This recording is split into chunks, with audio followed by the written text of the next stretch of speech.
Howdy, howdy, everybody. Whew, I'm back. My bladder. Whew. So here we are again. You know, I had forgotten what it looked like from what I'd painted last week. That actually really doesn't look too bad. Like, I was kind of doubting myself last week, but now, I don't know.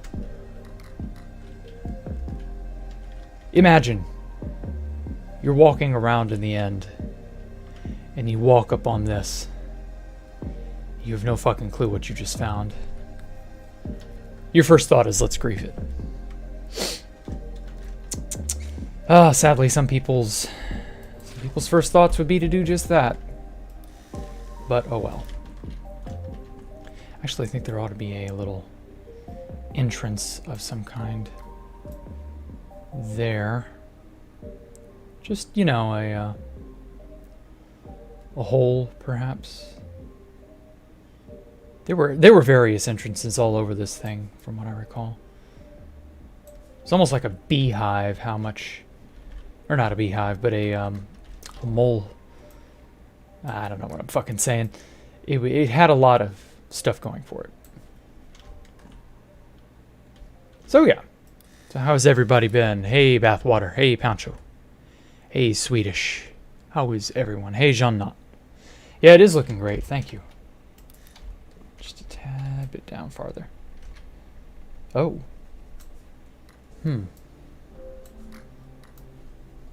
There we go. For some reason, the paint takes more effort to get started. I don't know. They've coded painting very strangely in this game. It doesn't behave like how you'd think it would. So I don't know.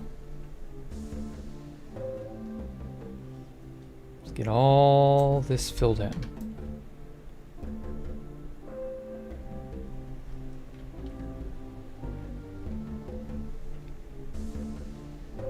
But yeah, it's coming together quite well.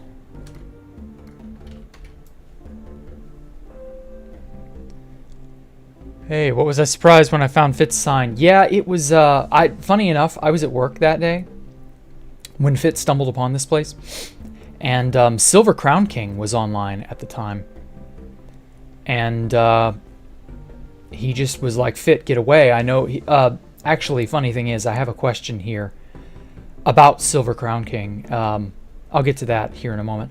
But all that happened was just Fit stumbled upon the place. Silver was either online or got online. And he had to shoot a bow, or shoot a few arrows rather, at Fit to get him to go away. Because, you know, this was a base that he wasn't invited to. We didn't really know him that well. We knew him from the third incursion, but we didn't, like, know him at the time. So we weren't sure what he was going to do. We had no idea about anything. We were trying to live as quiet a life as we could because X0XP and Pop Bob and Jared and Talo were like out for blood. They were like, yeah, we're going to find and grief your base. Building your items out over the void. Yeah, we'll just destroy it all. Which, I suppose wasn't technically wrong. But, yeah, it just, you know, we weren't sure about anything. But anyway, so I guess that segues quite nicely into the question, who is Silver Crown King?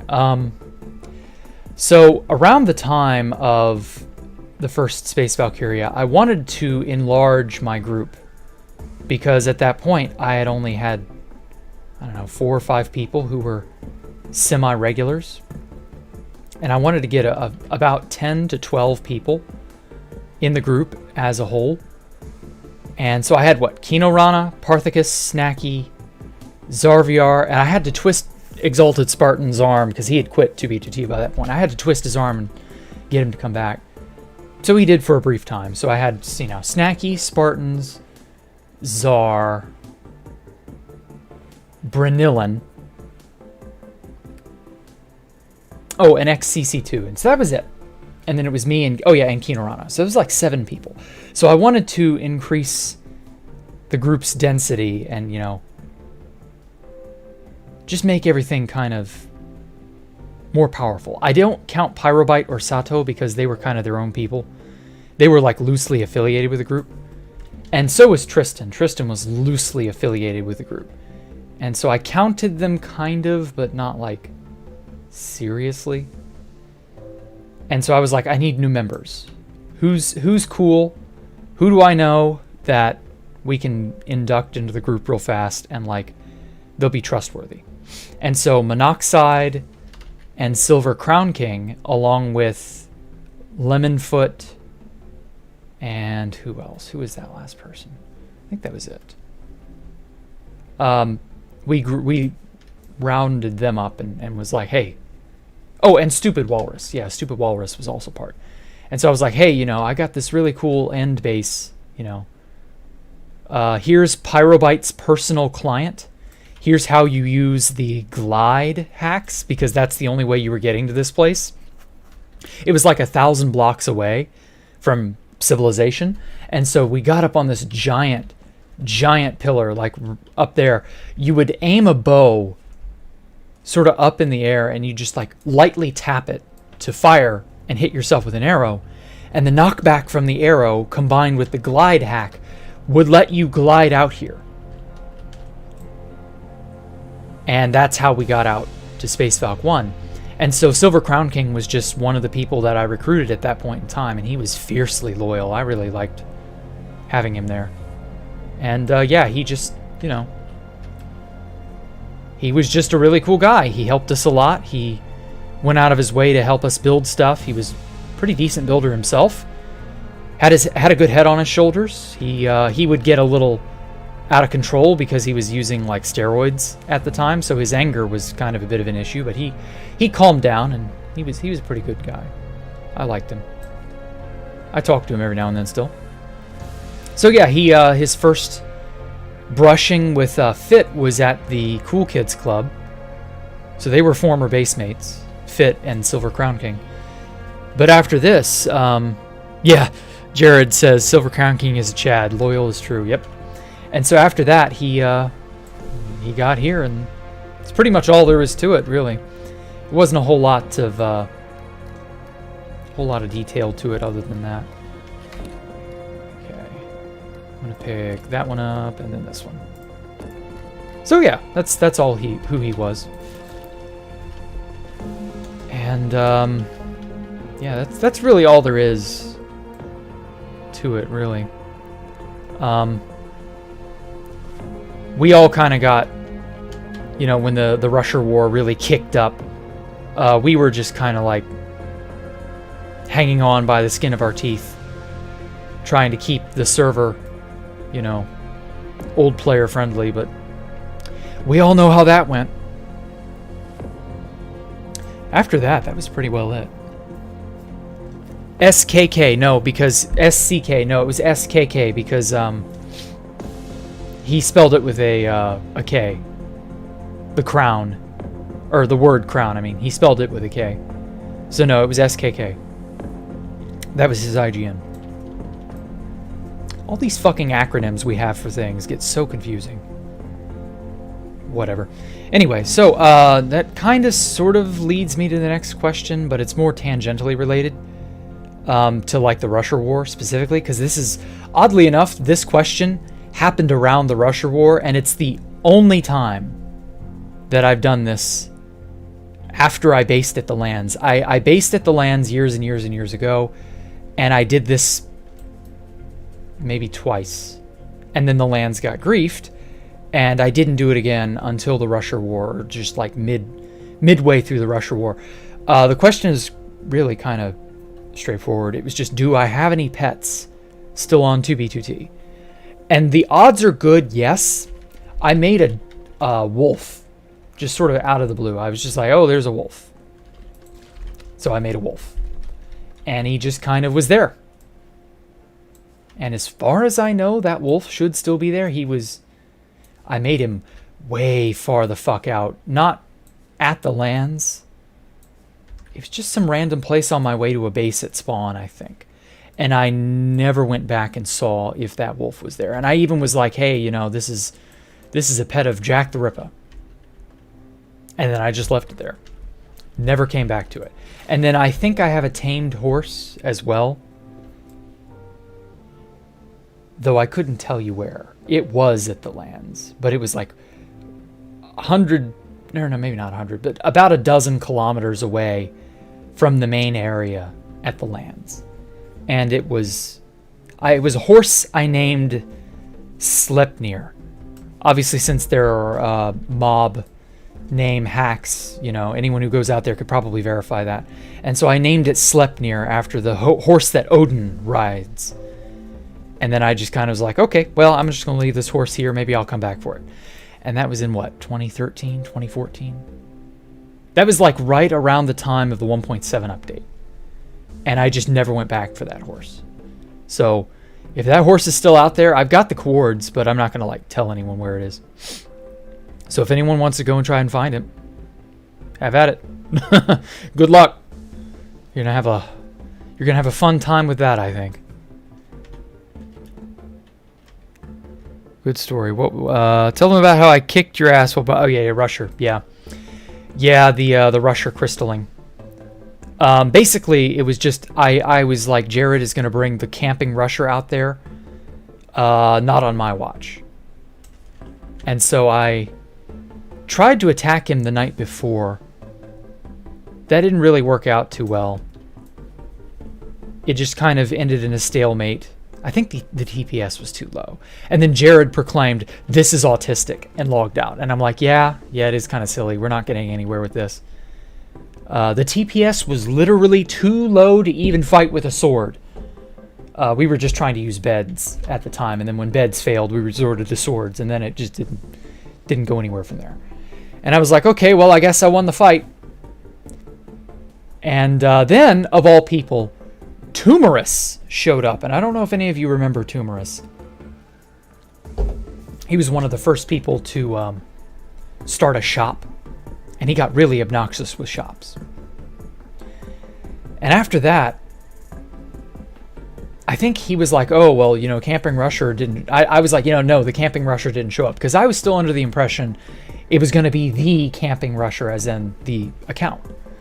And so I was just like, well, no, the Camping Rusher never showed. That was just a rumor. And I was like, yeah, there's very little likelihood that the actual Camping Rusher is going to show up.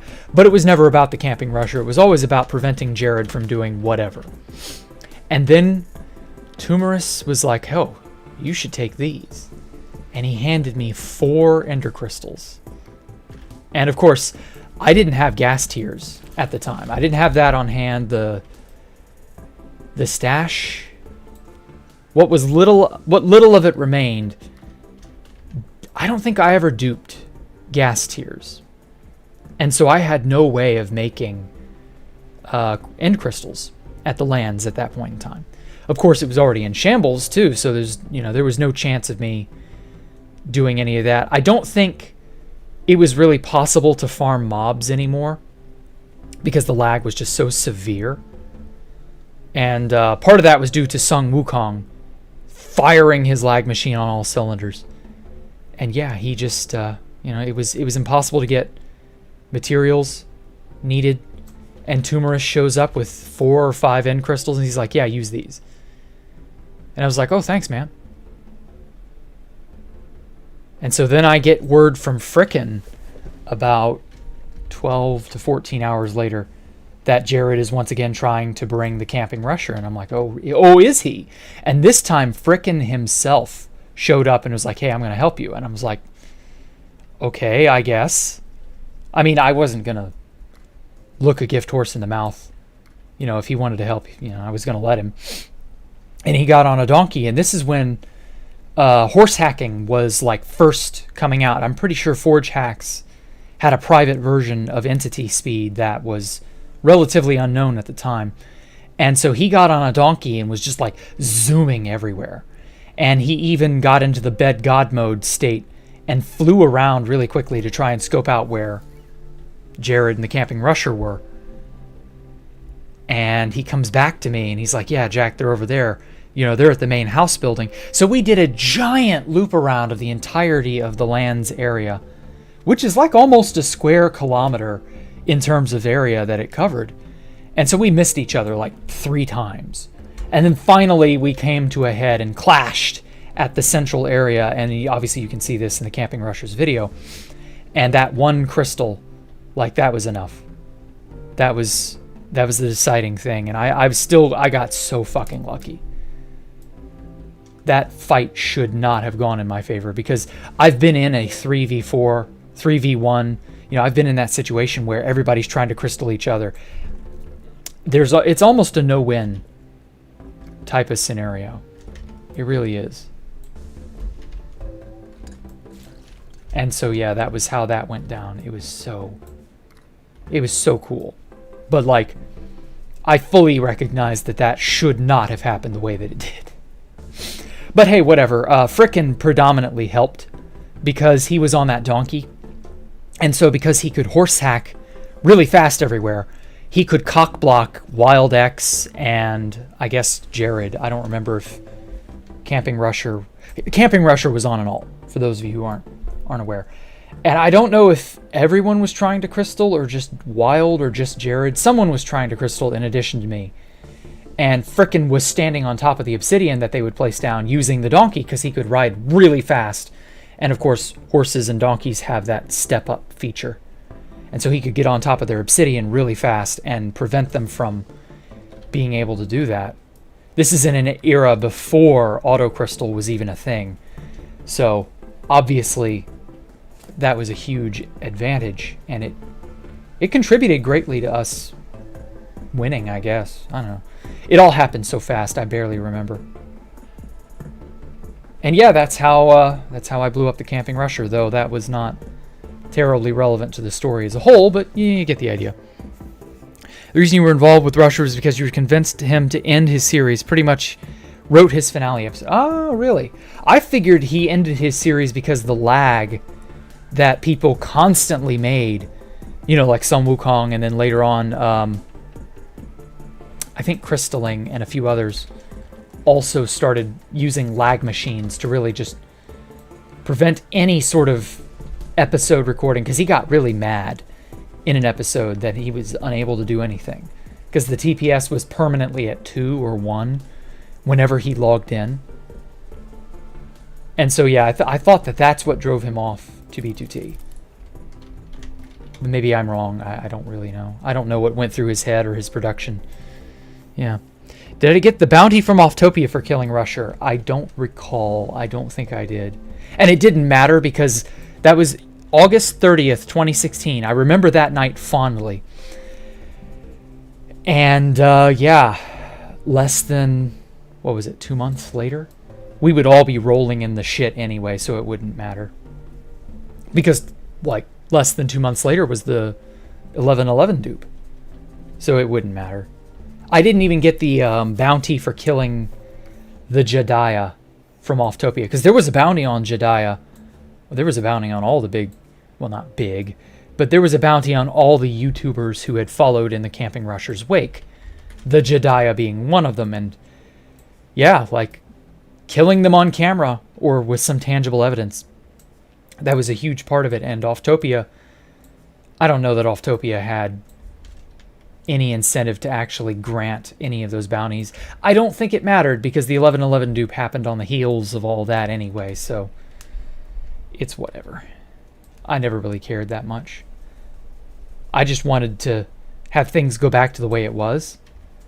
Obviously, that was a doomed proposition from the start. But, you know, it is what it is.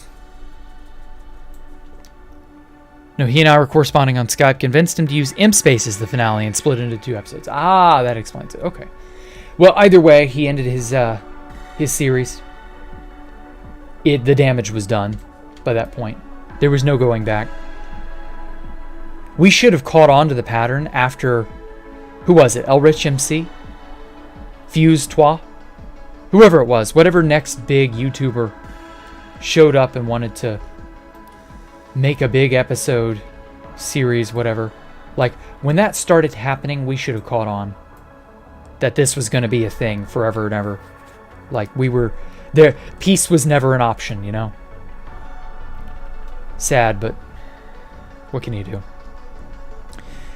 The game was always rigged from the outset.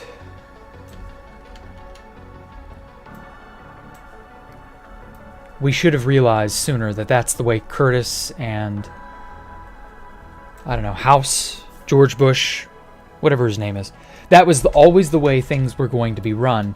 We were just never privy to that info.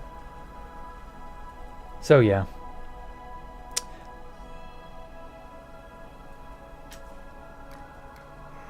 Oh, excuse me. You just live and learn. Pretty sure everybody's moved on now by this point. And if you haven't, oh, I pity you. Let me try my tablet out, see if it behaves any better. It behaves marginally better.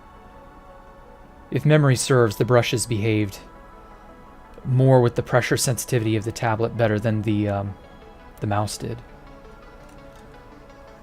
Wow. Pens are not easy to control. Damn. It wasn't Elrich, it was the Frenchman and then Elrich. Ah, okay.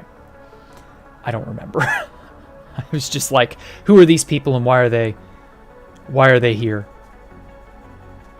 I remember, especially with Elrich, the reason Elrich MC stood out so much was because we had Song Wukong in the Spawn Masons at that time.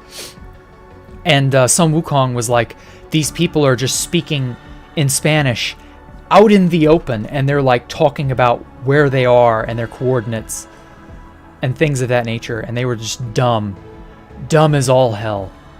And Sun Wukong was like, yeah, we can take advantage of these people because they're just like, it was like the face punch days. You had people openly talking about places and things they should not.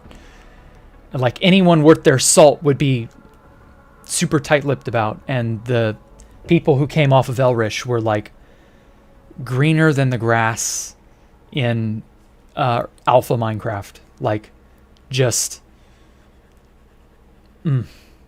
so naive, unbelievably and unabashedly naive. And yeah, like that was the time. So well, what can you do?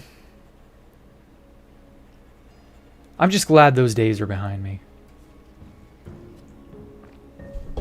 I don't have to worry too much about invasions or any of that garbage. Elvish came back actually and started a new series. He was going to bring a lot of people with the meta he shows on his future videos about him killing hackers.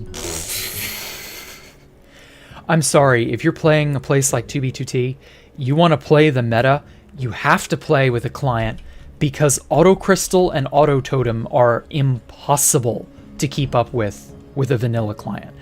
Like I've said before with this machine learning stuff, like, you have to know how machine learning functions now to keep your base hidden going forward. You have to know all the new crazy hacks and shit that are going to come out, and like all the exploits to cord exploit you, because machine learning will outpace you as a feeble human. Just going forward, you're literally never going to be able to keep up anymore unless you are aware of and employ the same techniques. And people like the Fifth Column are proof that, you know, you're just going to get screwed. You have to play their game and do it better than them. Otherwise, you're not going to be able to keep up. You're going to get exploited, and that's going to be the end of you and whatever you're working on. And so, like, the PvP meta back in, like, 2019, where people were using, you know, 32Ks and hoppers and shit, and they were able to pull those things out and start killing people in less than, like, 2 ticks. If you weren't doing that, you were not winning. You had to keep up with whatever precedent was set. And in this case, it's auto crystal and auto totem. And if you're not doing that, you're not winning. And like, so people like that who are all conceited, like, oh, well, I'll play vanilla and I'll show those hackers. I'll show you. No, you'll die in like 5 seconds. You'll show us a good time by fucking losing your shirt. Yeah, you'll really show those shop people one thing, won't you? You'll really show them how much business you'll end up giving them. Because you'll need to buy a fucking stash to be able to keep up with hackers. If you're vanilla, I mean. Like, it's that level of conceit that's just like, you clearly do not understand how 2B2T functions. Or why things are the way they are. It's laughable, really. 300 isn't that high anymore? No, it isn't, Jack. Believe me, there is an actual way to kill hackers being on vanilla. With the power 5 bow spam with damage 2 arrows. We need to find this time. Now, actually, there's something very unfortunate I found out about with damage 2 arrows and power 5. There's a damage cap. Damage 2 arrows are worthless. If your bow is power 5, damage 2 is worthless. Because you hit the damage threshold. And when you hit the damage threshold, that's it. Like, you're not dealing any more damage just at all. And so you're not going to be able to you're not going to be able to kill anyone any better than if you were just wielding a regular power 5 bow with regular arrows. You're better off using slowness or poison to tax their regen. Even that's not really good, just because God apples are still a thing. And God apples will forever remain a thing. So, like, maybe if there's a... Either... Well, I guess in this case, it would have to be something that makes the God apple obsolete. And I really don't see Mojang adding anything like that ever again. They heavily regret the God apple. Just because it does so much. Like, I cannot tell you, I cannot stress just how much a higher level of a potion effect outpaces that of an enchantment. Because almost every potion effect operates on, like, it's a different level. What the fuck? Oh, shit. Potion effects are absurd. And it's like, it's a strict numbers game with potions. And I say potions because potions are, you know, what govern potion effects. But obviously we're using potion effects, not potions. Just that's the number one way to get these is through a God apple, or I guess if you're really brave, a potion of the Turtle Master. I'm honestly surprised people don't use Potion of the Turtle Master more. I guess it's because it's such a short burst. Maybe it doesn't really factor in too well with PvP. Because it's still respawn anchor crystals. That's still the PvP meta. Now, I will say, if you can get... If you're willing to use a hack client, if you Elytra fly and you hover above a player and you spam them with power 5, you can actually, like, start popping totems on them pretty quickly. Obviously, you won't be able to outpace auto totem, but you can safely, from a distance, hit them. Obviously, they could hit you, so there's really nothing stopping it from being a... And obviously, they can get undercover, too, so it's not foolproof. But, like, with air support combined with a ground force, you could feasibly do some damage to another group if you're, you know, willing to do that. But who knows, really? Like, all of this is just, like, theory. At the end of the day, you know, the PvP meta is still jank AF. I don't see the PvP meta changing or improving anytime soon. It's crystals and respawn anchors or go home. And as far as I can tell, that is not changing anytime soon.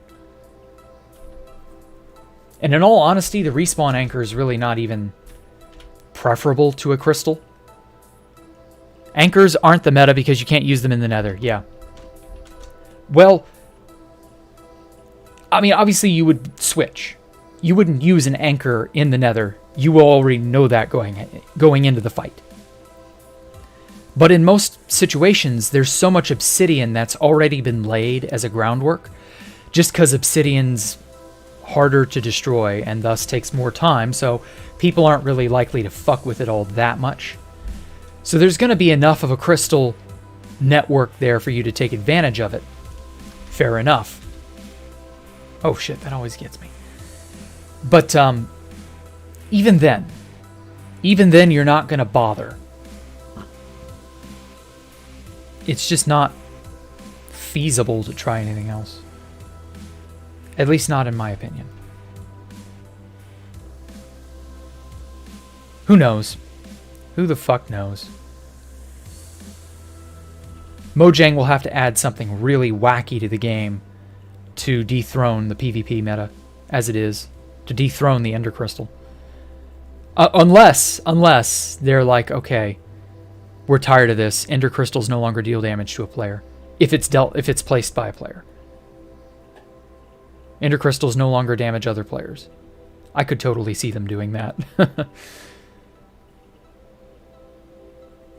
Just in an effort to, like, I don't know, promote whatever stuff they come out with in the combat snapshots. If they remember those are a thing, they may not. It's finally Saturday. Well, no. Not for me, it's not. It's finally Friday for me. I'm interested to see if they will, how they tweak the combat. I still don't trust Mojang to do that. Just because it's Mojang. Answer need not be elaborated on, I guess.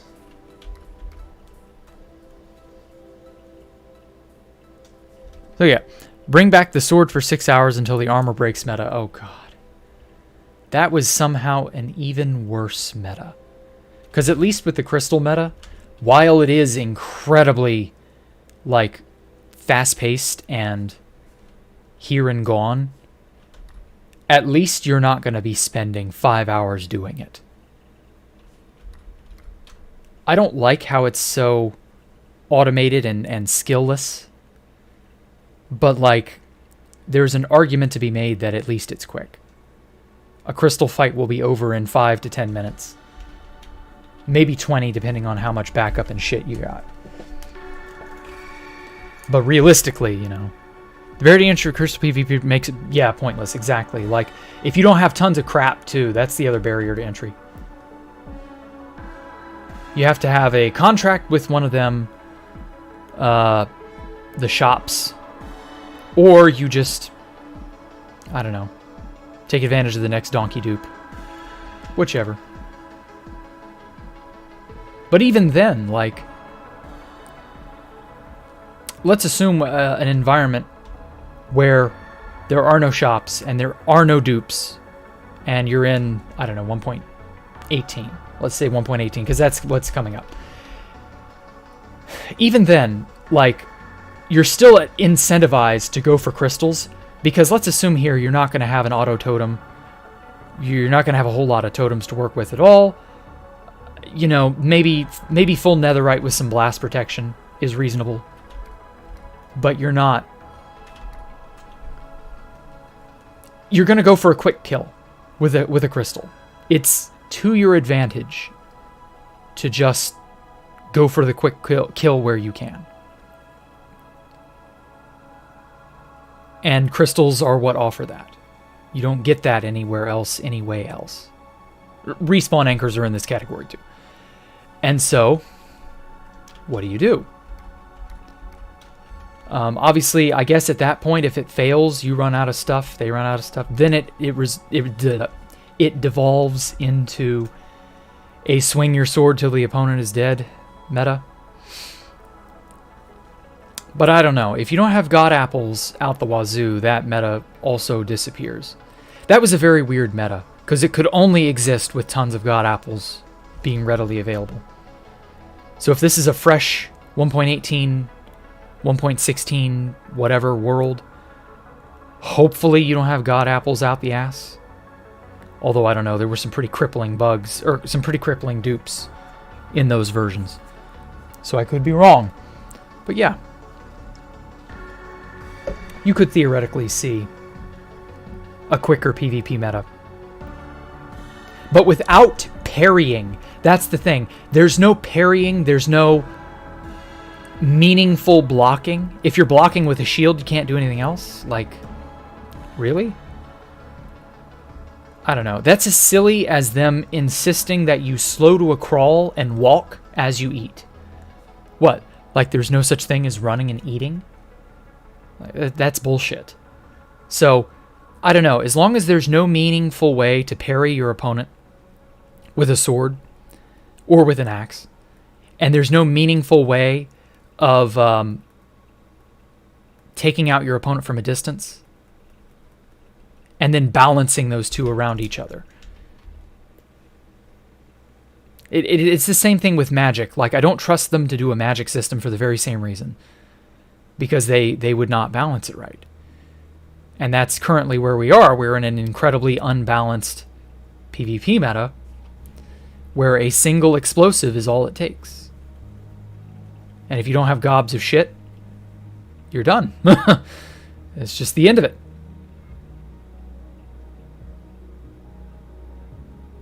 So, yeah.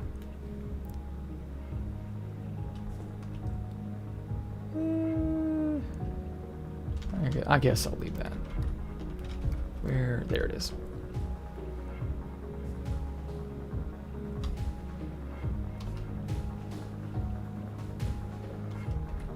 So who knows?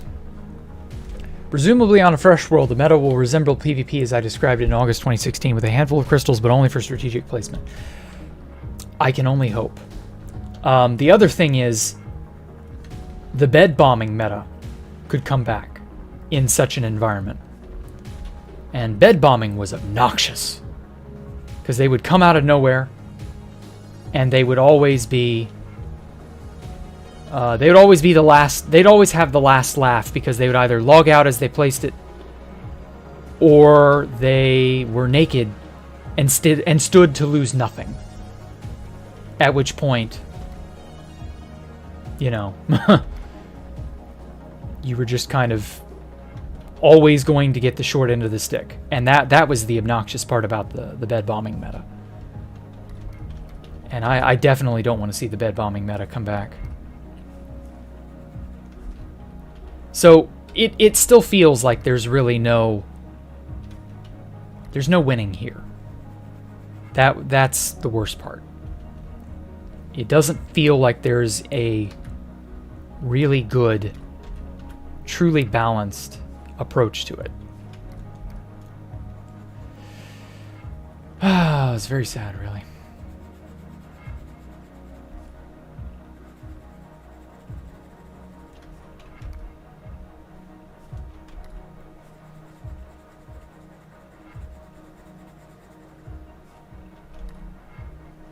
Should probably extend that one just a tiny bit. But, well. Let's see here. Let me pull up my questions thingy again. Here we go. Okay. Mojang's been cracking down on that kind of stuff. I don't know.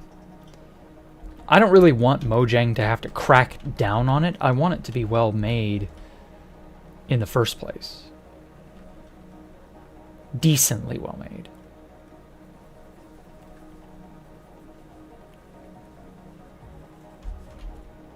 Some black in there, yeah. Fuck.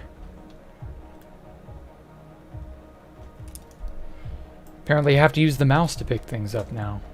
Ugh. Oh well. Oh, it made a splotch, damn it.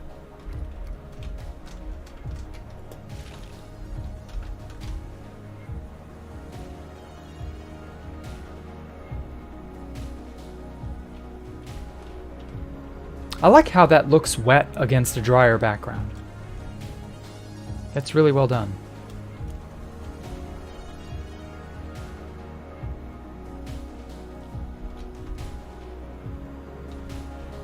Cool.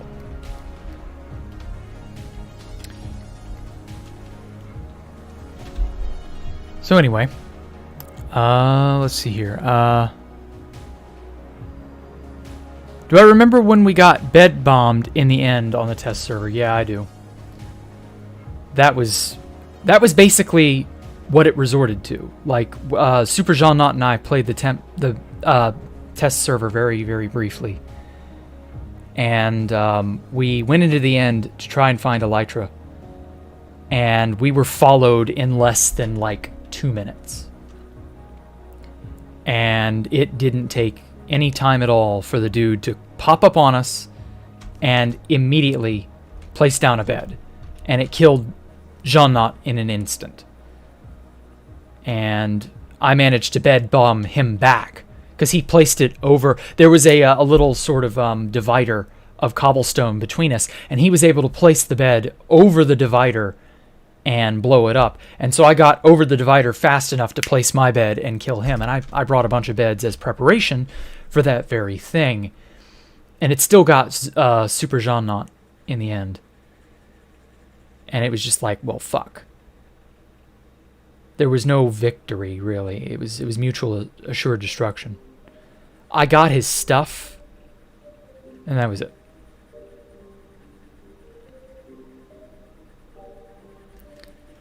That was a really, really bad experience, really bad encounter.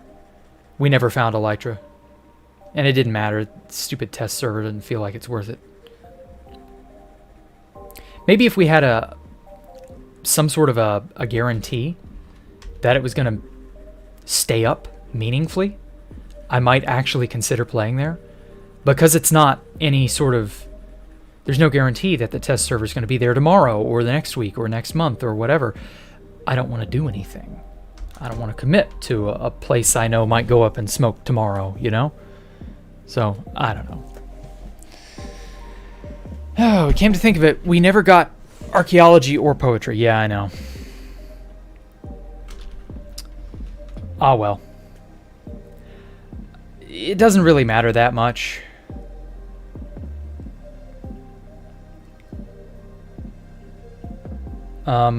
Archaeology was not something I was like frothing at the mouth for.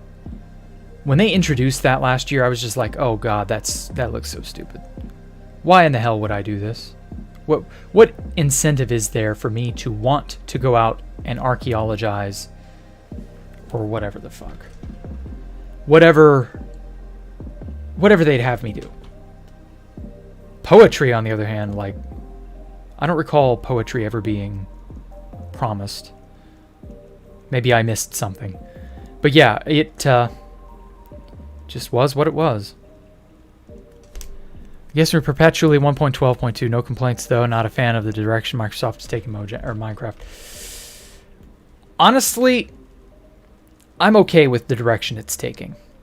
The water stuff that they changed in 1.13 is really fun. The height update increase. If nothing else, the height increase in 1.18 is by itself more than enough for me. Deep Slate from 1.17 doesn't look bad. It's another gray block. I wasn't happy that it was just another gray block, but it's a type of gray that I can live with. It's not stone. It's a darker gray, but it's not black like Blackstone, and Blackstone was another good addition. I'm not against the way it's going. I just want them to do it better, to not be so boneheaded about the decisions they make. But then again, that may be asking water to pour out of a rock. And, yeah. That ain't happening. So who knows? But at the same time, 1.16 was a really good update. It was really well made. It was really polished. It gave life to something I genuinely didn't think they'd give life to. And it kind of proved to me that they are capable of making a decent update. Now, we may only get a decent update every 5-6 years. Something crazy like that. Who knows? But at the very least, they've proven they're not 100% incompetent. They're just like 80% incompetent. So, oh well.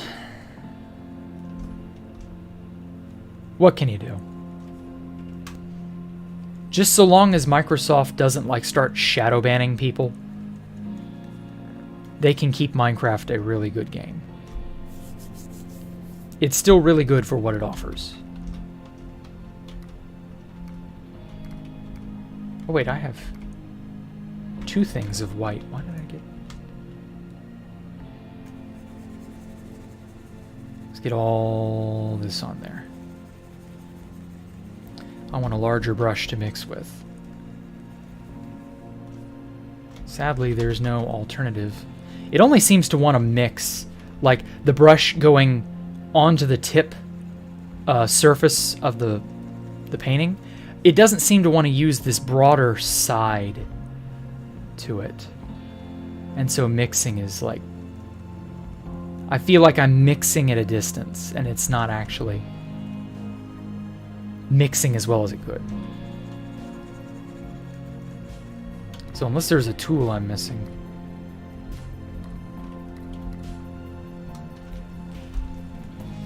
I mean, this is decent. I don't know. This sim doesn't feel like it's made as well as it could be.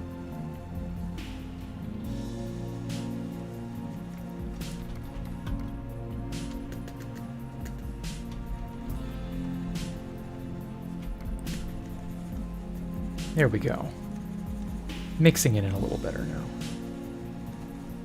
See, this one has a rotation feature where I can go up and down and side to side. So see, if all of them had that level of control, then we could, you know, we could really see. This wouldn't be as bad a simulator. I feel like they've got a long way to go to make these feel more natural. Oh well. I'll have to stick to the smaller brushes in the meantime. Oh, shit. There we go. Anyway. And now with the forced migration, it'll be easy for them to do stuff. Yeah, I know. I'm hoping that if they start that bullshit where they start shadow banning people, I'm hoping if that ends up occurring, that they'll get called out en masse and embarrassed. And I'm hoping that the embarrassment and the PR disaster it inevitably causes, I'm hoping that'll be enough and that no further action would be necessary. Just so long as you're able to verbally criticize Microsoft and Mojang and them not take action against you, if they cross that line, I'm quitting Minecraft. If they cross that line. I'll find something else. I don't know. I don't know what. And I hope something like that never happens. But yeah, like, that is a point of no return if they don't even allow you to criticize verbally. But so far, Microsoft has never taken any action against, that I'm aware of, against anyone openly criticizing them. I could be wrong. I could just be missing something. Who knows? They're intelligent enough to take it in small steps such that nobody notices. Yeah, that's another thing I'm afraid of. Who knows? I'm reminded of that old Chinese proverb, may you live in interesting times. Boy, howdy do we.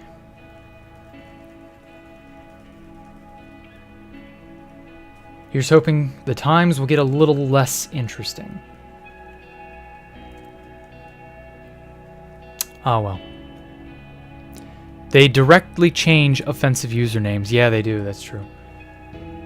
I don't give a shit about that. I was never partial toward offensive usernames. I mean, I realize it's like, you know, infringing on people's freedom of choice. So I know that it can be taken too far. I think there's a thing in their terms of service that allows them to do that legally. Which is why that's never really kicked up any fuss. But them shadow banning people, like when people found out that shadow banning meant, especially in the Xbox realm, that you couldn't even play single player.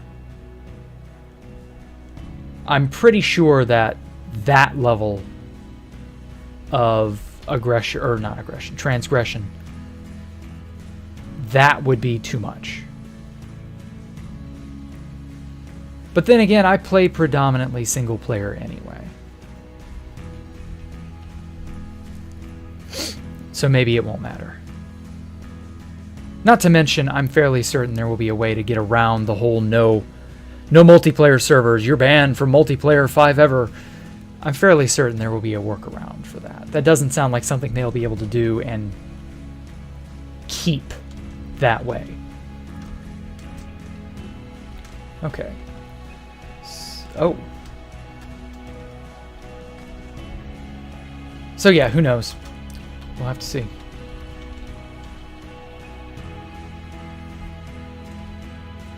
See, now there was sort of a balcony area off the side here.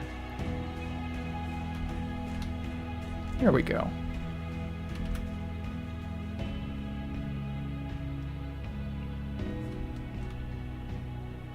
Not bad.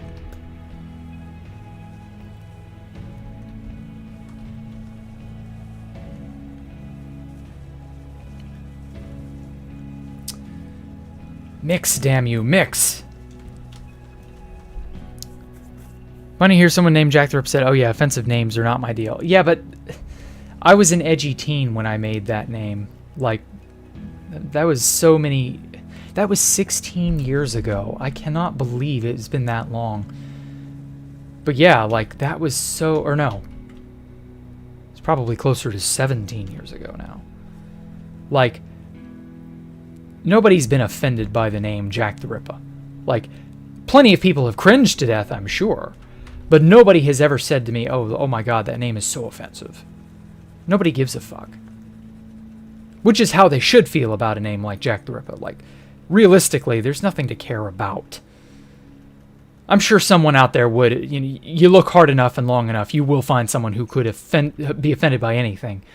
But that's not really the point. Just like, so long as it's not them dictating to you that no matter what you do, you're in the wrong.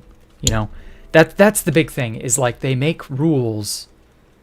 Big slimy companies love doing this. They'll make rules that are ambiguous from the outset so that they can twist and interpret them however they want to be whatever they want in the intermediary, meaning they can penalize you if they don't like you for just breathing. If you exist and you're on their platform, they'll just, there you go. You violated the rules. You exist. Sorry, we found out here where we can interpret it to where if you so much as, step out of line in any way, shape, or form, you're done.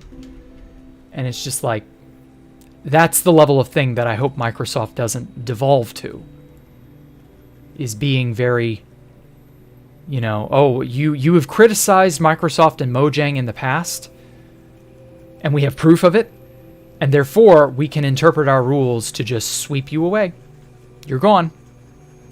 That's my big fear, is if they go that far. If they penalize people for hacking, what argument can you make against that?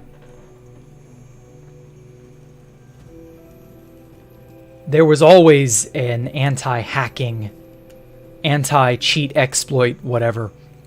There was always an undercurrent of no hacking, no exploiting, all that from the outset. So I can kind of at least get behind the idea. I mean, it should always be up to the server owners to decide that sort of thing anyway, not Microsoft. But I could also see them implementing a system where, if they haven't already, or if they haven't already mentioned this, where if you get so many bans from so many different servers for the same reasoning, that they just blanket ban you everywhere. Because there was although, oh my god, if they do that, yeah, I want them to do that. Yeah. That's what they need to do. That will break this whole problem into, well, let's just say it will be the biggest fucking debacle. If they do that, by all means, have at it. Make a universal banning system, please. I would love for them to do that. That would be the biggest shitstorm.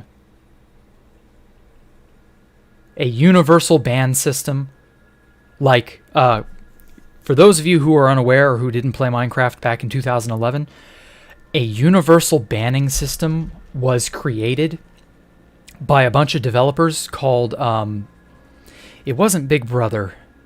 Who were they? They were like, what were their names? I don't even remember.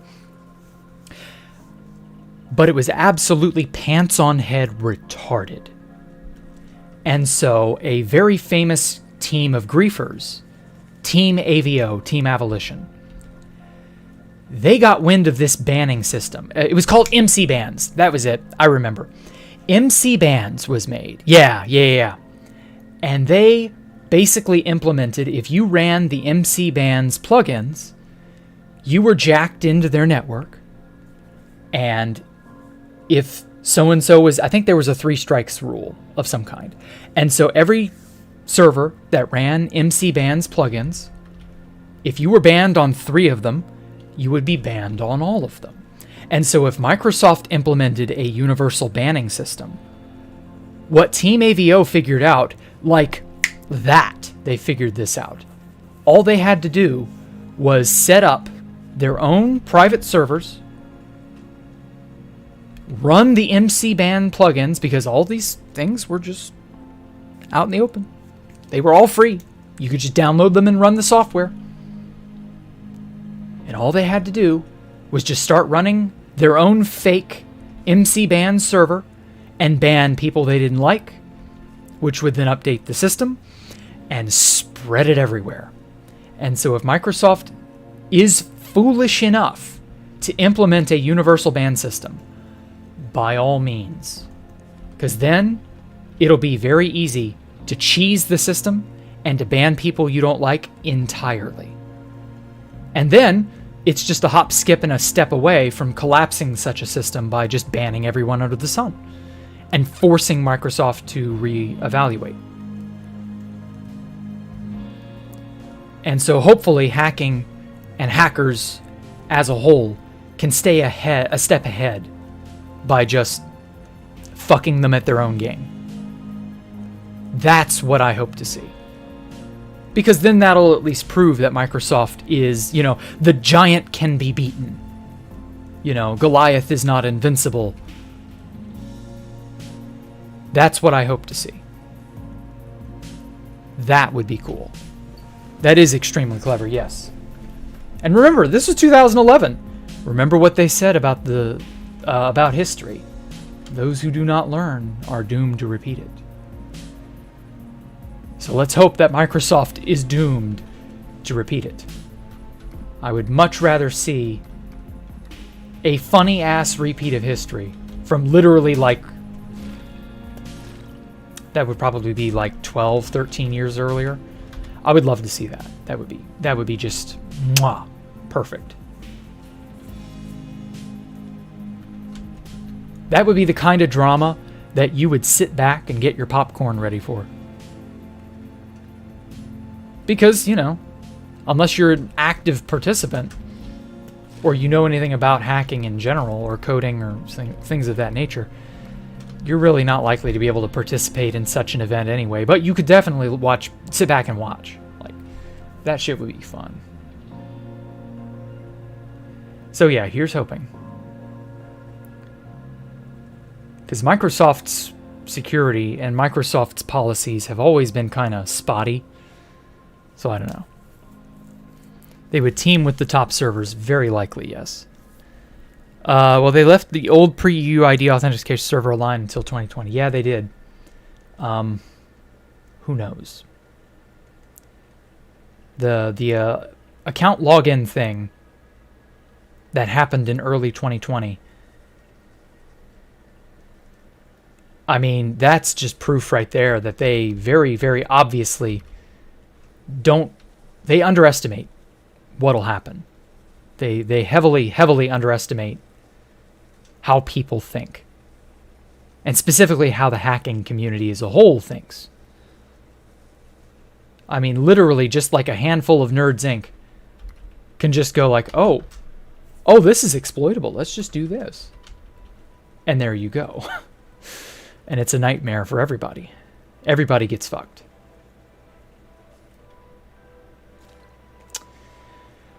So we'll see.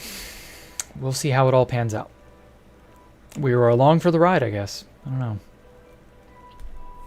Anyway, let's see here. Can I please shout in stream? No, I don't want to shout. I mean, I assume the person was asking for a shout out. I think. But, I don't know. Whatever. Shout outs to you guys in stream. You guys are the MVPs. I don't even remember who asked this question, so. Oh well, whatever. Do I have contact with Sato? No, I actually don't. I friended him on Discord a long time ago, and then I never talked to him again. He pretty well quit 2B2T about 2 years before I did. 2 to 3 years, I think. And so I just never really had another reason to talk with him. I wouldn't mind talking to him again. I just haven't seen him. Haven't seen him online. I don't even remember what his Discord is. He would be buried at the bottom of my friends list if I still had him. And that's the thing. Like, so many people have cycled through so many different Discord accounts, I can't even guarantee that he is still on the same account that I friended. So I don't know. The answer is probably kind of no, but maybe? You know what am I doing? Oh, I can't. There we go. I gotta use the mouse to do that.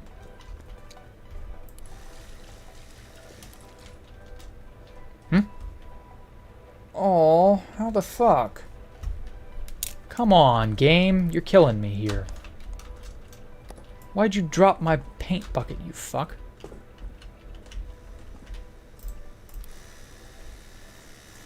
I was dipping with that.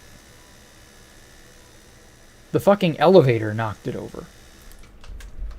Whatever.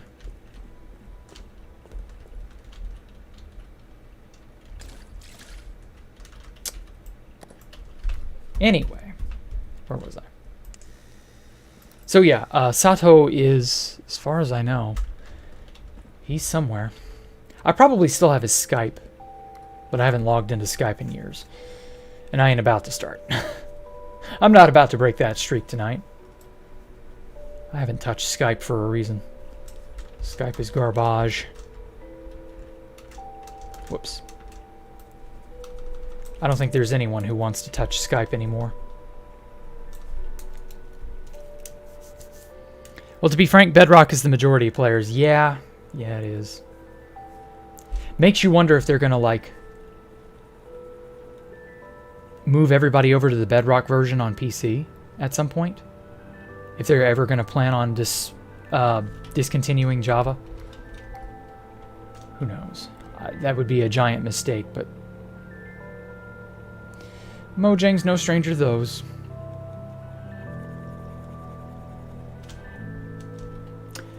I feel like every question inevitably leads into a Mojang rant nowadays.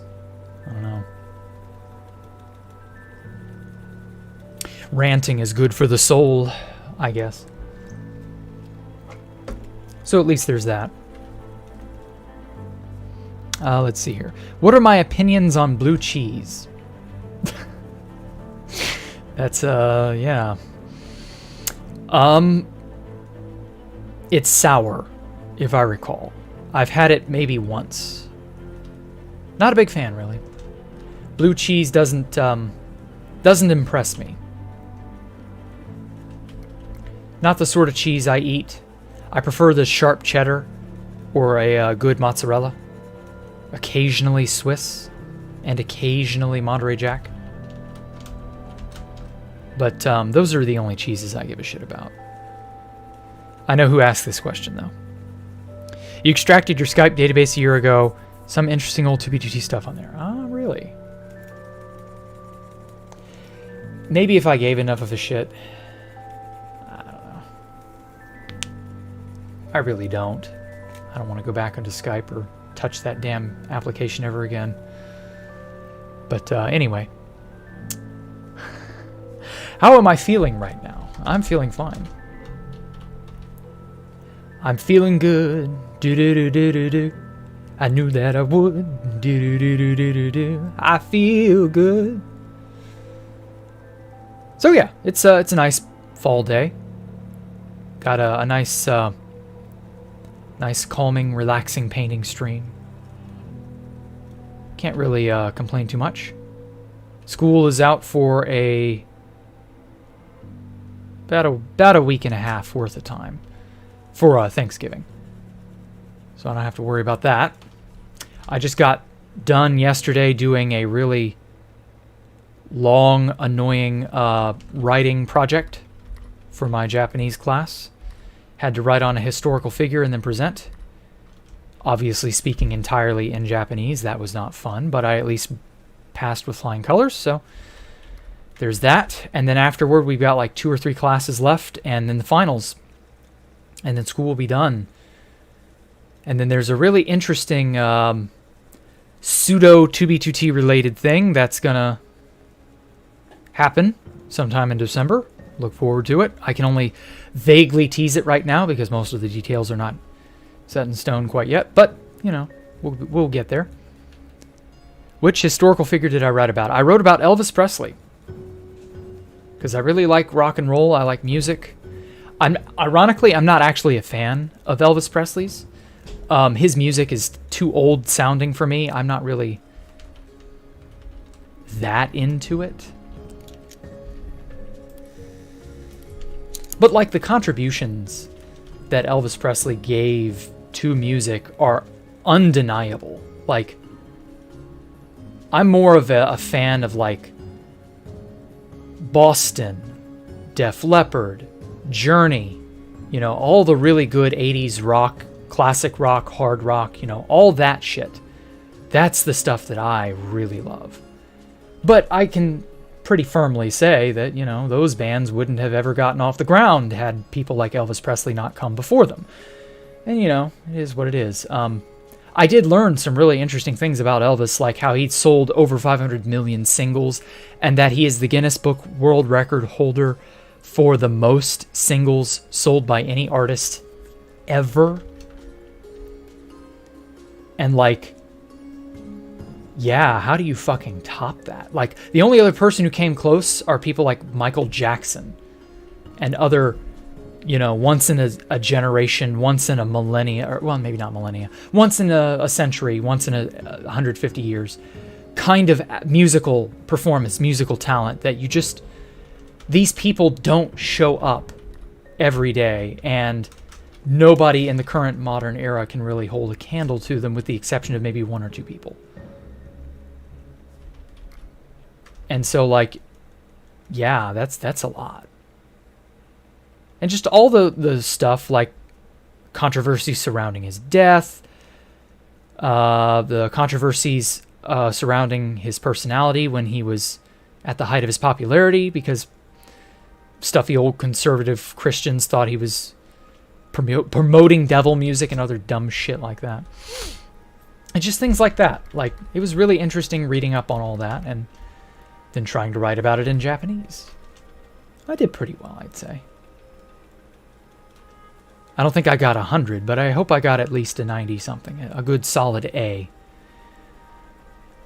A good solid A Lamau, because Elvis Presley went back to his people and aliens or whatever. I don't fucking know. Whatever stupid shit people say about him.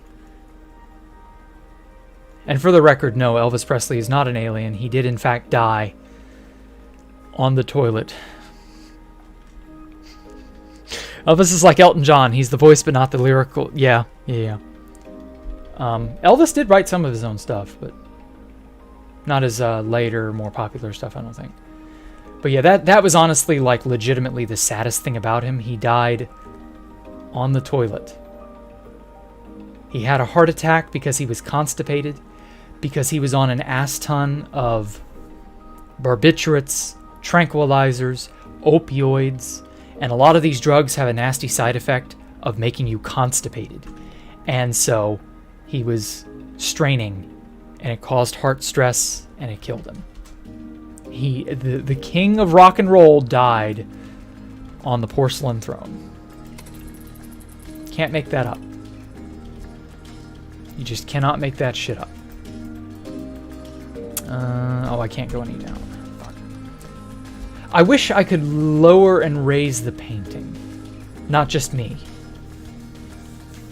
Yes, that is so sad and so stupid. He was just doing something that we all think of as normal. And it killed him. What can you do? It's painful to hear about, but, like, it is what it is. But oh well. I feel bad for him because it was not the sort of thing he would have ever really been able to escape. Like, if someone's death was avoidable, you know, that kind of limits the sadness of it. But if it's an unavoidable, unpreventable kind of, you know, because he would have had to have gone somehow. Ugh. Plenty of people die during sex due to a heart attack. Yeah. Oh, shit. It isn't that uncommon. Not as uncommon as you might think. Oh, wait.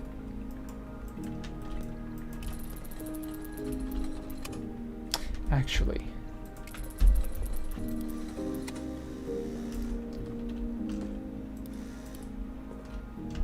So, yeah. That's life. But yeah, great question.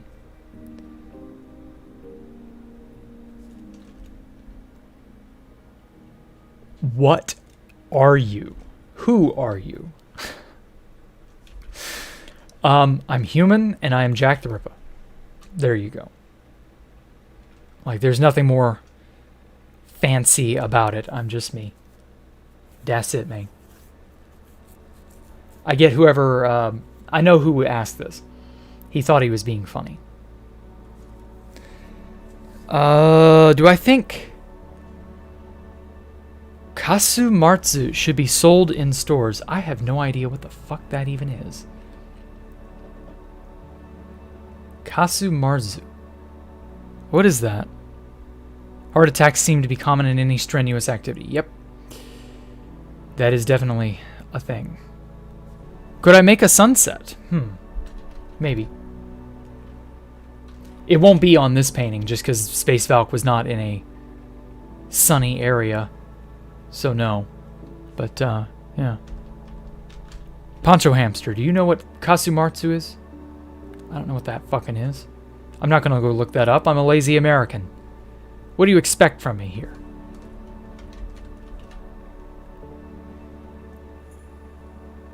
No, but in all seriousness, I'm not really...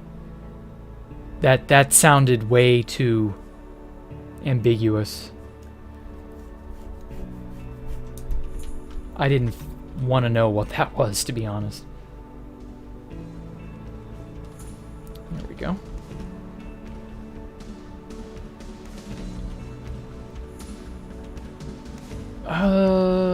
Let's hop off the thing here real quick.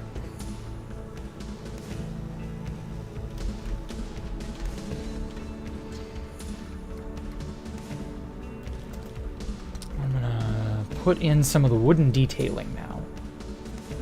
I'd like to think this turned out quite well. It's upside down, but you get the idea.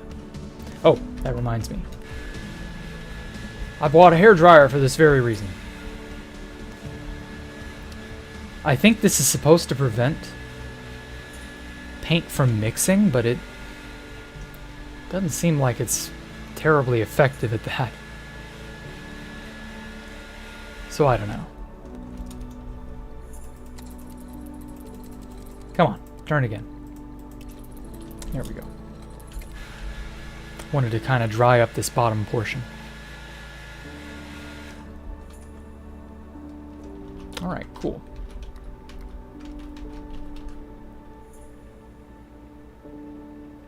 There was a little wooden dark oak and oak checkerboard patterning that I put everywhere back then.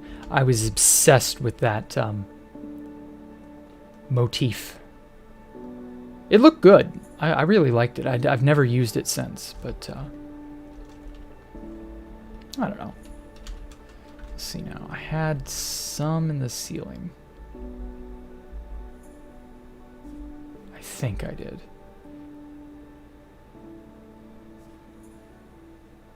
Just put a tiny bit here or there. Karl Marx? I don't think that's what that is. Kasumarzu. I have no idea. Never heard of that before. I don't really give that much of a shit anyway, so it doesn't matter. Okay, let's see here. Who am I? What is life? What does nothing look like? There are a lot of these really esoteric sounding questions that don't really have an answer. Basically, we can't really define what is life too terribly well. So I'm not going to try. I'm just going to say that life is probably what you're experiencing right now. And that's that. What does nothing look like? Well, it probably looks like nothing. But I'm not sure, as I've never seen nothing. Everything is something. And as a result, you're always going to be looking at something. Therefore, I don't know what nothing looks like. But I'm assuming, based off the name, that nothing looks like nothing. Now, I could be wrong. I could be stepping way out of my boundaries. That may be a question out of my wheelhouse. But I'm fairly certain that nothing is nothing.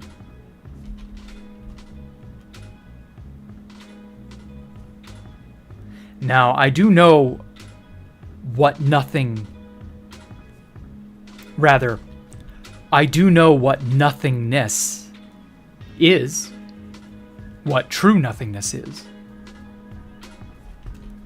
But you can't see or perceive true nothingness.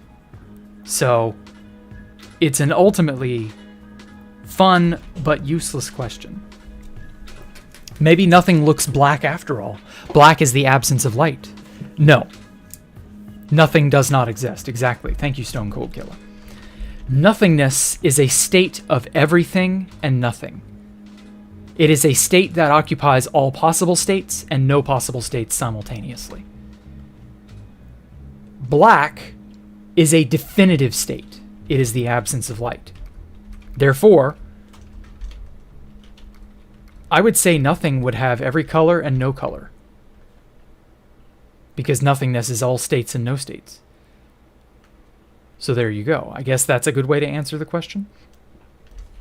But does that even look like anything? Who the hell knows?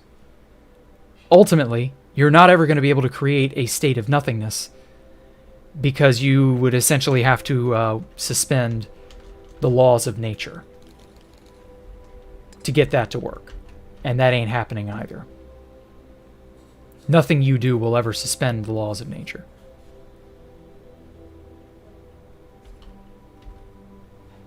The laws of nature cannot be affected from within the universe.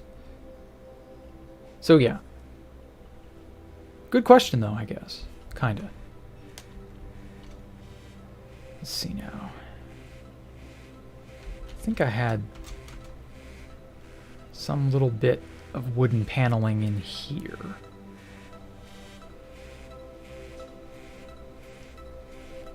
Like right there. Something like that. Vsauce, Jack the Ripper here. Yeah, sure, whatever. You want to put me on par with someone like Vsauce, I'll take that compliment any day of the week. Can you be my therapist, Jack, or can I just get super high with you? I don't get high, sorry, so therapy it is. Oh dear, well, it is my professional diagnosis that you, lunch cuts, are in need of help. What kind of help, you may ask?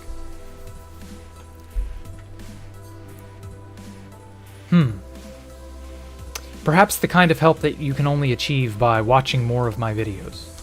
Yes, that sounds good. No, but in all seriousness, like, you don't seem to me like you need help, so, I don't know.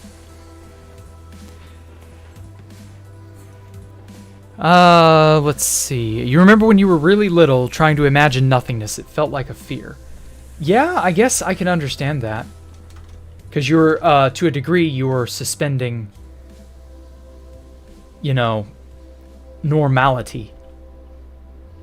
I don't know, maybe you were just too little.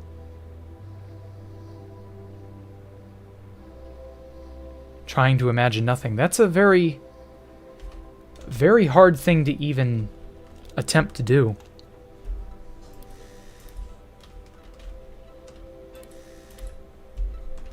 I gotta praise you for when your kid's self, Stone Cold Killer. Help smoking his doobie. Lamau, you will, good sir. Well, good. Happy to have you aboard.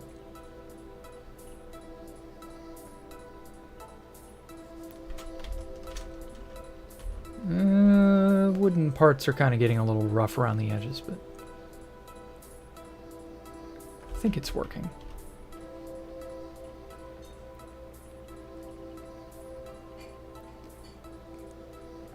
But yeah, I guess that was a good enough question. Let's see here.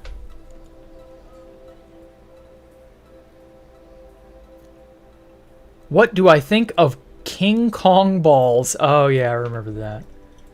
That was funny as shit.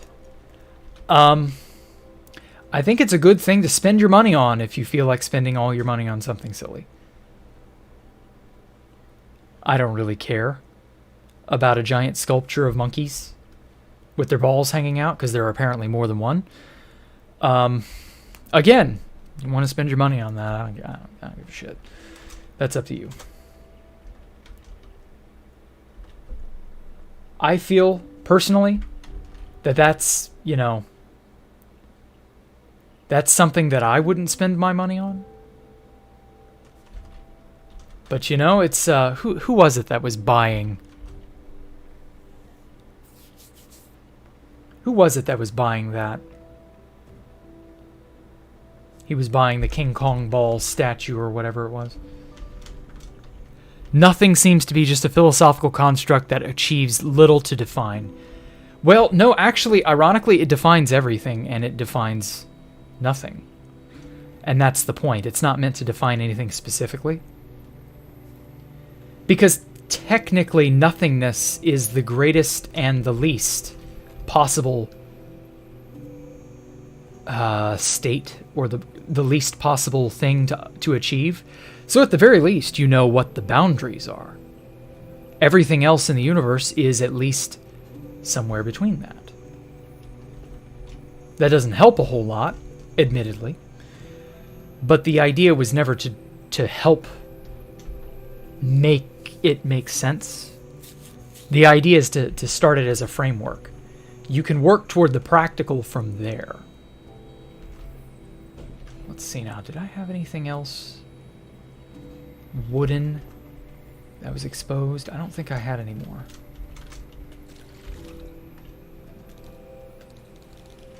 Let's get some dark.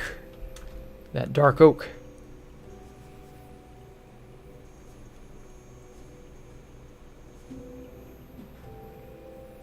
Sort of make it look like it's more interspersed. Sort of checkerboardy pattern. How am I today, Mike? I'm doing great.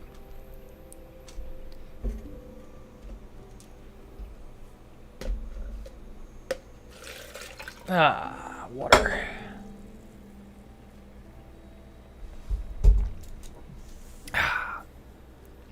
Is this done with a mouse or a combination of mouse and stylus? Combination of mouse and stylus. The stylus board has a pressure sensitivity thing, and some of these brushes interact with that pressure sensitivity change. But like, I get the feeling that the overall simulator isn't finished and that it needs a lot of tweaking on the paint side.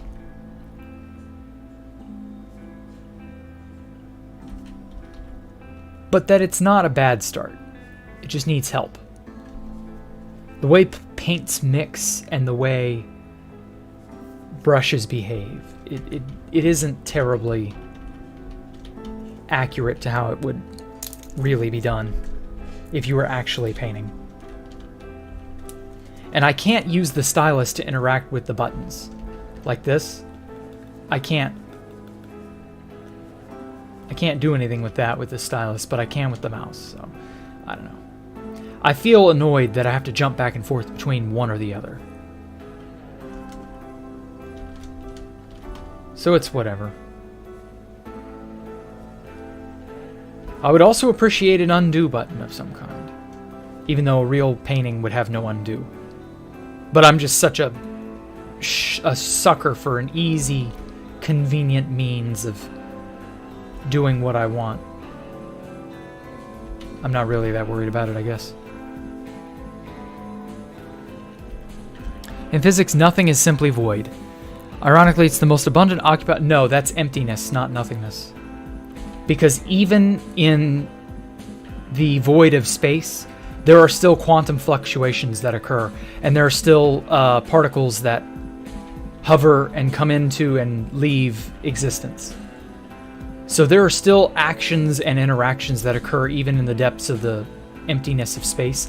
That's why it's emptiness, not nothingness. Because there's something that's there that happens anyway, even if you or I can't feel or see it. Because there are particles from like, and I mean like large particles like, you know, molecules and other things of that nature that have escaped the galaxy and are in between galaxies right now. And like a tiny particle of hydrogen or a neutron or something that is just roaming out in the depths of space, like far away from any star or any gravitational influence or anything. And yeah, like there are things out there that are just so far away, but like it's still a thing. So no, it is not nothingness, it's emptiness.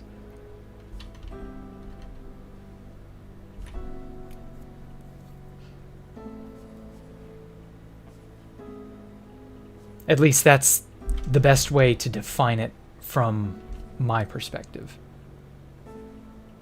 Some physicists would probably agree with you, but I don't know.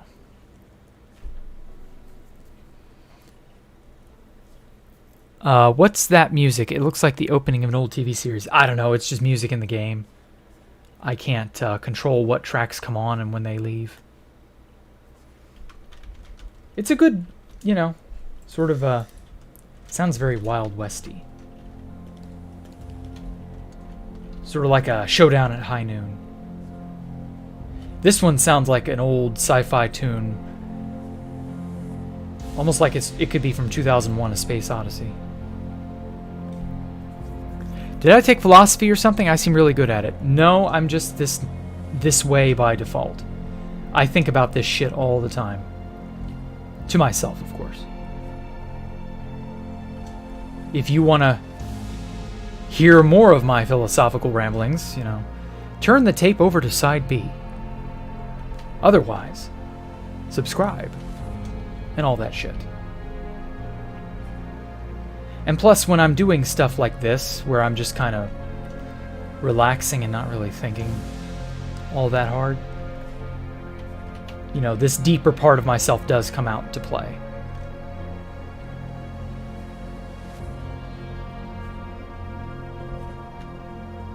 So yeah, it's just, you know, part of me. I'm as much a part of it as it is part of me. Suppose it makes sense to separate emptiness from nothingness. Yeah, nothingness seems to just be some idealistic thing. Exactly. It's not meant to have a real counterpart in the real world. If it did, I think our very notion of the universe would have to change. We would have to redefine it. Oh fuck, that gets me every time. I think things have crashed or something. But yeah.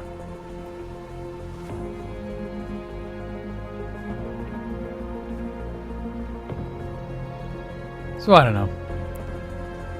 Pen. Oh hey, Proud Camp. I didn't notice you there for a sec. I didn't realize it was you, I mean. And it isn't really empty due to a random change in the amount of energy in space. Yeah, exactly. The quantum foam fluctuates tremendously. That's another thing that happens a lot that people don't and can't know just because it's quantum. But yeah. Heisenberg uncertainty principle. Yeah, that has something to do with it, but there are other things at work there too. So yeah, good, you know, good little, good TED Talk. Thanks for coming to my talk, Ted. Now then, let's get... I like how that reflects the light.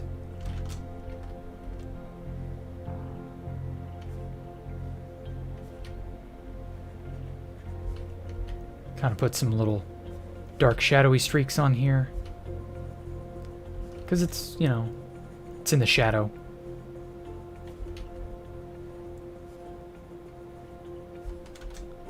You like to think of everything as advantages, and that only experiences can change our views. If you experience everything, you have every advantage. That's not a very good way to define things.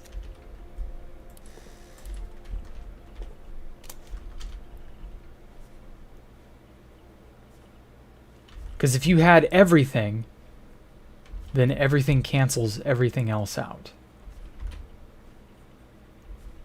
The thing that people don't seem to understand about the everything, nothing situation, I guess. The thing about that is, the universe only exists because it operates between extremes. It has parameters.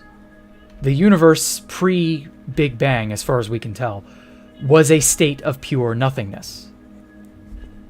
And by the Big Bang, the parameters of the universe could be then defined.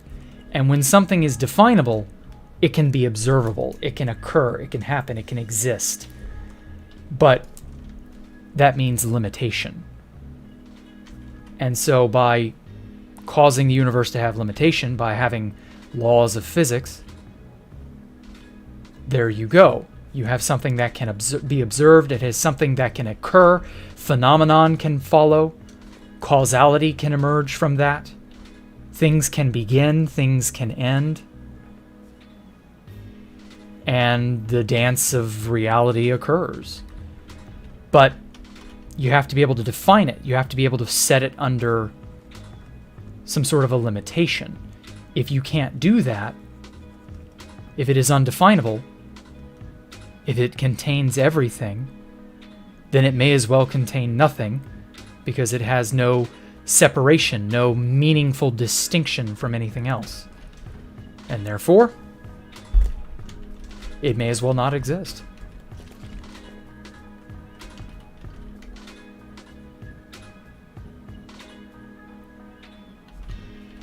I hope that kind of puts out my thoughts on the matter.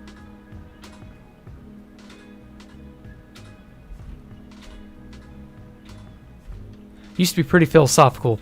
Even now you think of such things. The one that bothers you the most is what you experience after death. That bothers you? Well, you won't have a physical body to experience anything with, so I don't think you'll get to know. I don't think it's possible to know as you are. your perception will not be your perception anyway, so it may not even matter. The thing is, like, you may be worrying about a moot point. It may be a question that doesn't have an answer that you can answer in the way you think it would be answered, and thus you're worried over nothing. So who knows? I just live my life. That's all I try to do.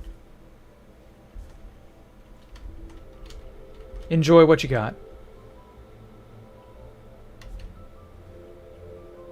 But yeah. Do I think Hot Pockets are the superior way of eating food? No, I think that is an incredibly fattening and really, like, silly way to do nothing but eat. They don't fill you up. Yeah, they've got some good tasty flavors. But, like, after a while, you want a good meal.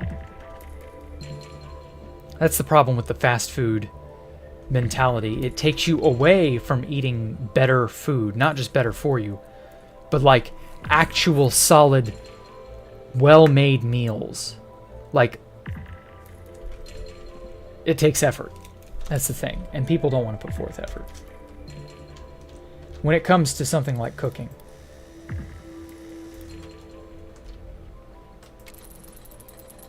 you can tell people don't want to put forth effort.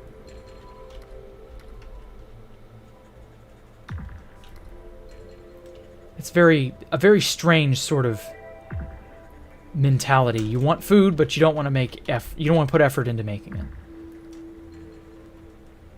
It's a bit paradoxical, because any good food worth eating takes time and effort to make. You can't just pop it in the microwave and a minute later you got something decent. I mean, yeah, I'm lazy too. I want to have a quick thing just here or there, but I guarantee you that comes back to bite you.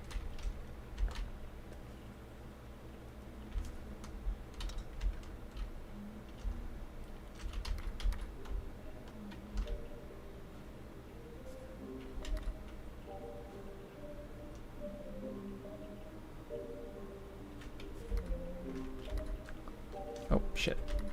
Water. I need the white. There we go. Hope this gets the blue of the stained glass, because it really popped against the gray back. Just got an ad. Oh, that's weird. Interesting. You never heard of mass spontaneous? You never heard of it being created, but if it's due to fluctuations in energy. No, mass does not spontaneously get created. These are virtual particles. They don't have mass.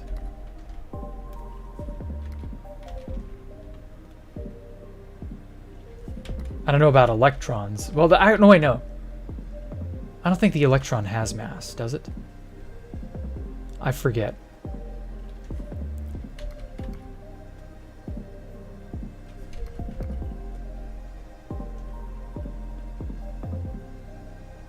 But oh well. A lot of those virtual particles don't commute mass because that's the job of the boson. Or something like that. Okay. Let's put you down. Put you down so I can swap slots. There's no inventory like in Minecraft. And I keep pressing the E button, which tosses my shit on the ground. Because there's an inventory in that game, and I'm so used to it.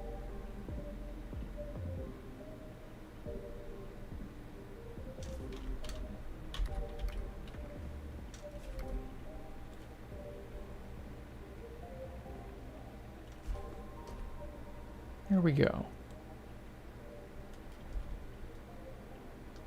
Now then.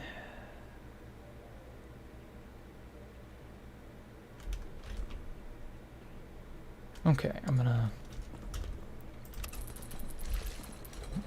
Oh, I'm the one who knocked that over. Whoops. Okay, I'm gonna make a little silhouette of a player. Just sort of stumbling upon this place. Oh yeah, that's right. I agreed it was IMBJR or whatever. Because he was like one of the first people who came with Talo, if I recall.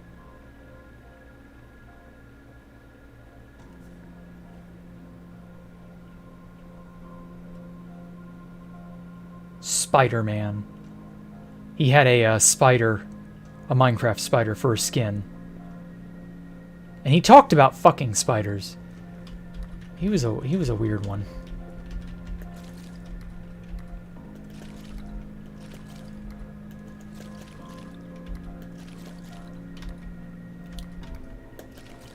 There we go.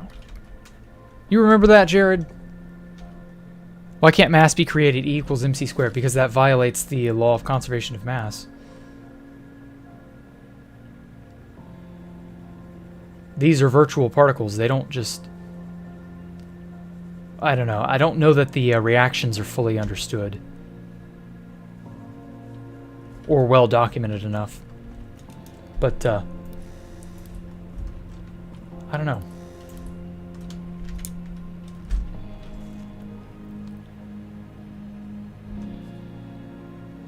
Here we go. Give him an arm here. Maybe a few extra arms, too. Because he did have a spider for a skin. Ah, well, no. It would look weird if I gave him multiple arms.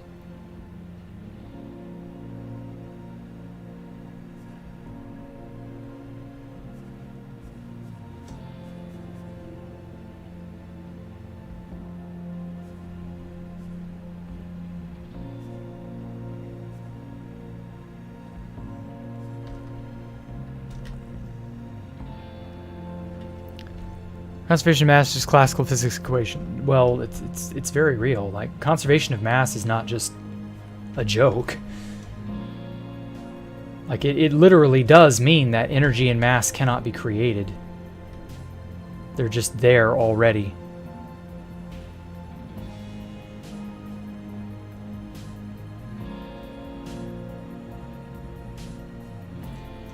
Also, IMBGR was definitely pretty weird, but he ended up changing his skin to that faceless blonde girl. Oh. Yeah, I liked him. He was funny. Like, he was obviously just being silly like the rest of us. I remember he had a wife that was all, oh, you in that racist server again.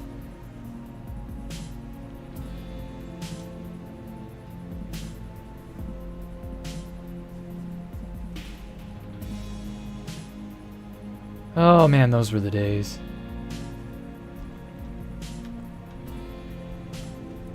Let's see now. He looks a bit fat. Let's get a little white to dull out the back a bit.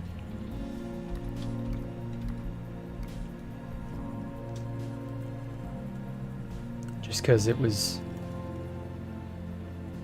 I drew just a tad bit too much. There we go. Yeah, that blended in quite nicely.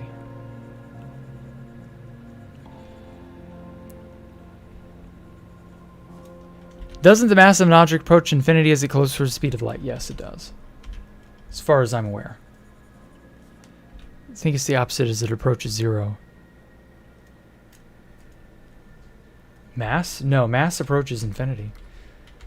You, I don't know how it works precisely, but yes, you gain more mass the closer to the speed of light you get.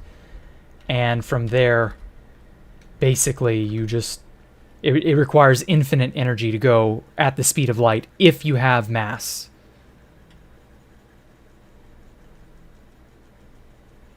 And so only the massless particles can go at the speed of light, like the photon, the electron...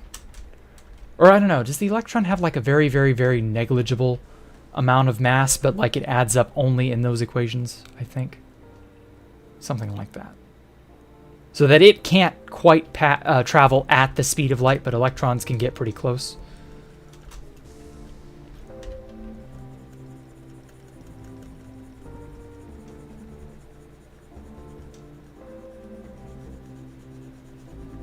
Something of that nature. Oh, so that's the application of E equals MC squared. Yeah, I believe so.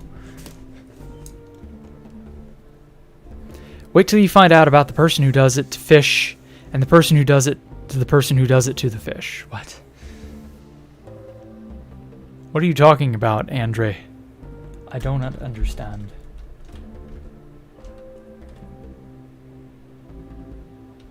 Okay, and then I'm going to put little expression lines, maybe. Because he's like, ah, I hit the jackpot. Time to griff.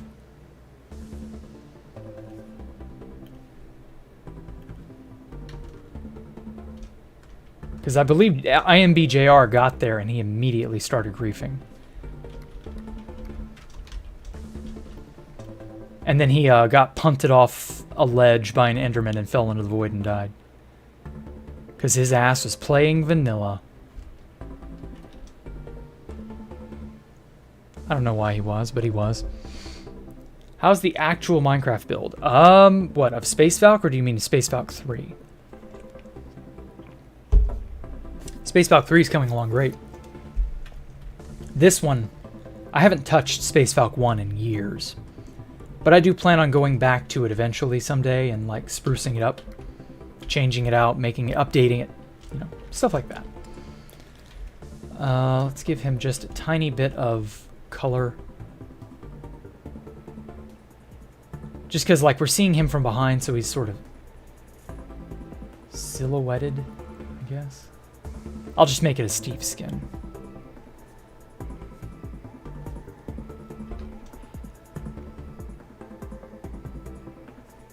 Nothing too fancy. And then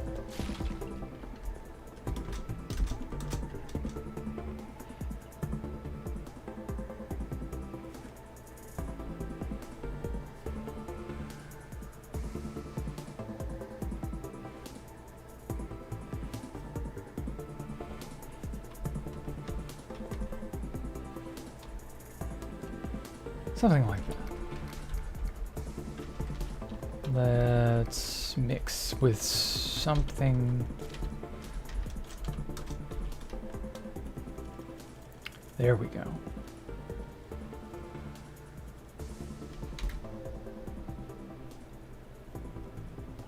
Perfect.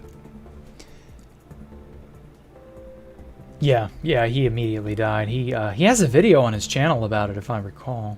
He may have taken all that shit down. I don't know. IMB was very reclusive. Talked to him only like 3 or 4 times in total. But he was a funny guy.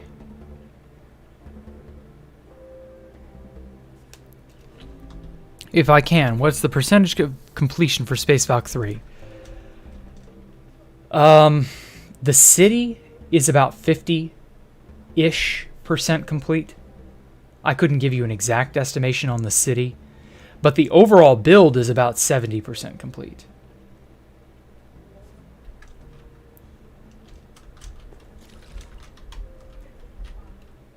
So, you know, it's just getting there.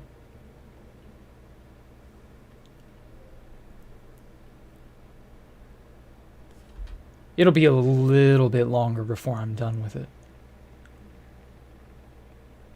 So don't, you know, it's not going to be this year. It'll be next year sometime.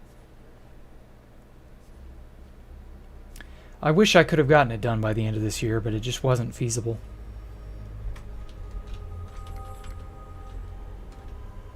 Too much stuff was just going on that required too much time, and, well, life gets in the way. Okay, and then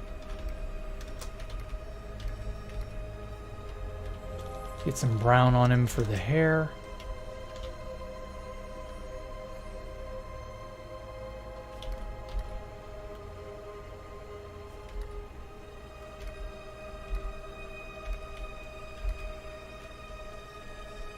Mix all that in.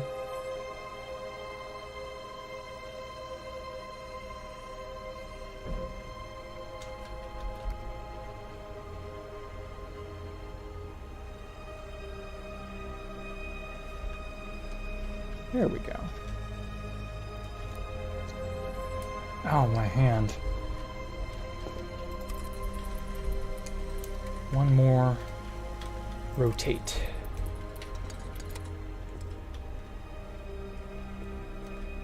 Okay. Not bad.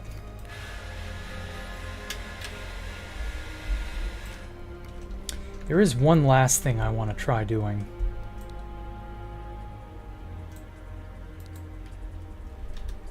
I'm going to cover this all up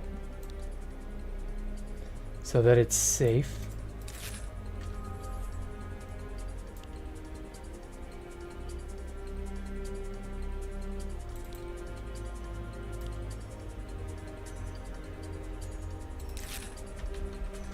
And then I'm going to spray paint and redo the end background.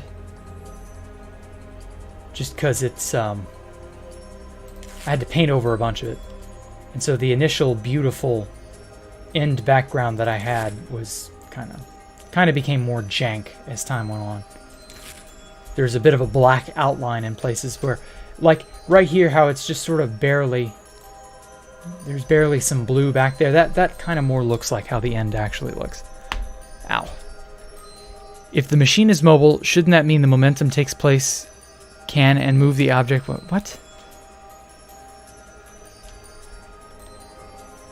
I have no idea what you're talking about, Proud Camp.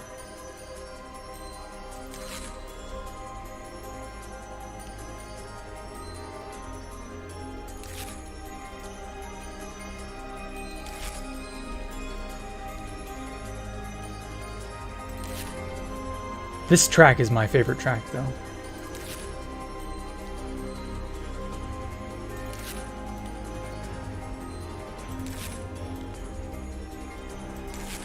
It just sounds so...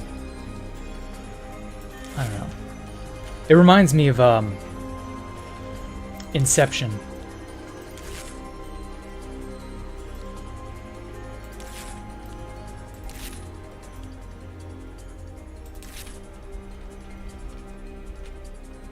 Now then, it needs context. Sorry, talking with someone about infinite motion. Oh no, there's no such thing as infinite anything, motion or otherwise. Entropy will not let that happen.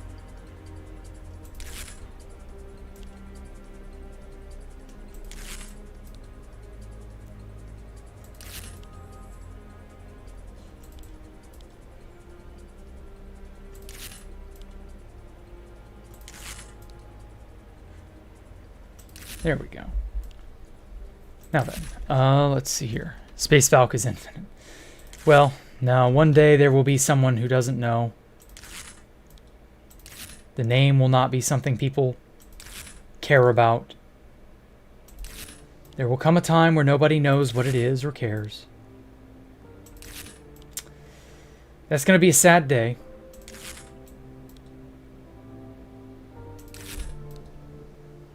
But it's a day I expect. Crap.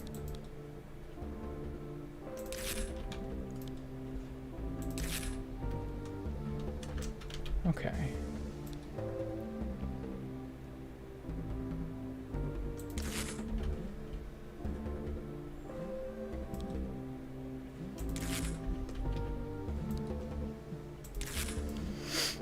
See now.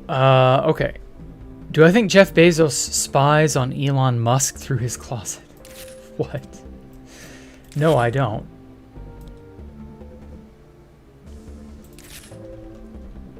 I think Elon Musk will be spied on through the traditional means or through some other means.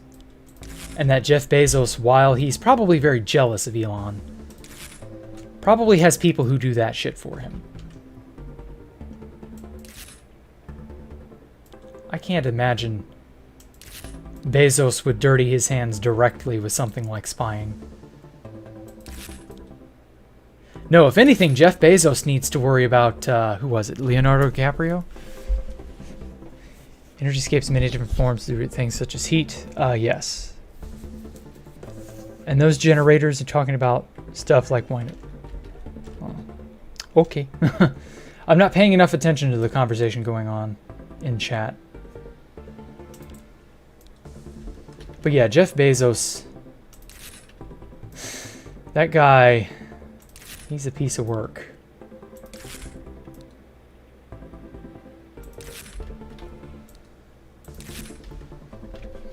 Very little I've heard about him is good.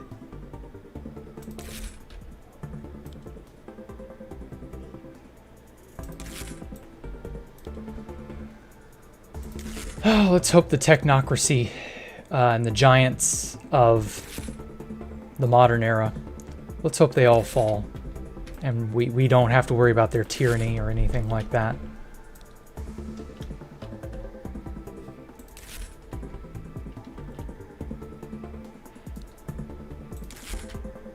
I wouldn't want those people running the world the way they have for too much longer.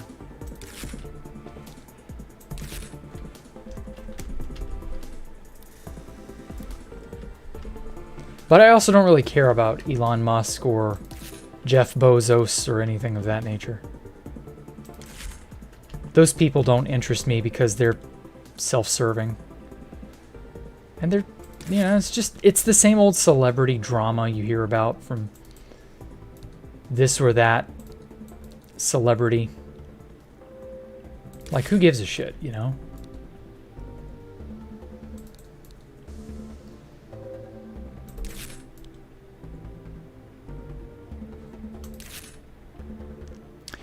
One thing that would be bad is the machine parts wearing... What? Numbers go on infinite. You can have infinite combinations of stuff. Expanding the universe is infinite. It speeds up at an infinite rate. What? We're not sure about some of those things, just so you know. Don't forget your towel or always change your socks. Well, gee, I wonder what that's a reference to.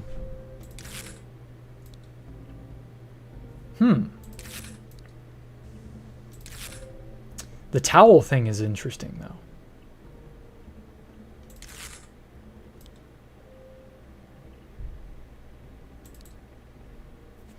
Let's change to a really tiny tape.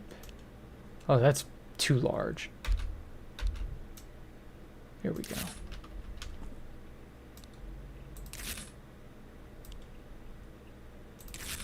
Much better. I can actually get around the edges.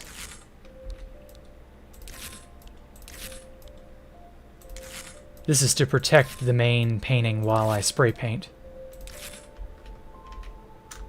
For those of you who may be wondering.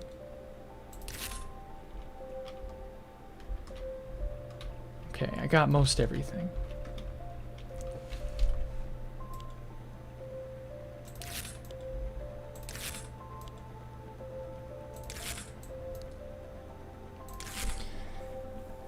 Can I undo mistakes? Nope. If I make a mistake, that is permanent. Permanente. You gotta paint over it, or figure out how to make it work.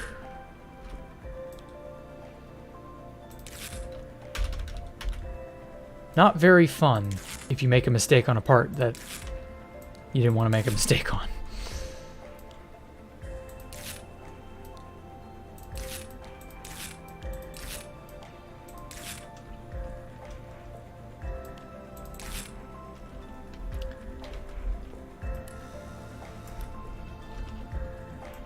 But it's not so bad, really.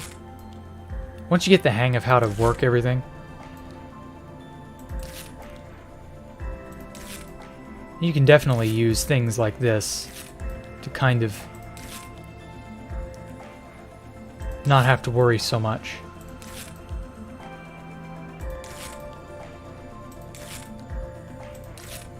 Okay, I actually think it would probably end closer to there. Whoops.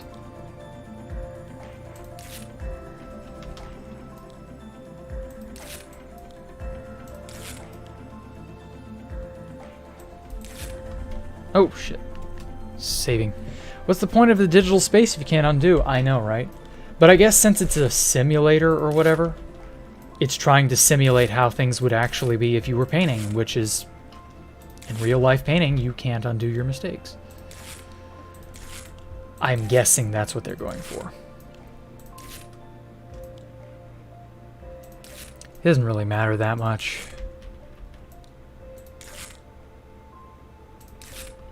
I wouldn't worry so much. I'll make it work.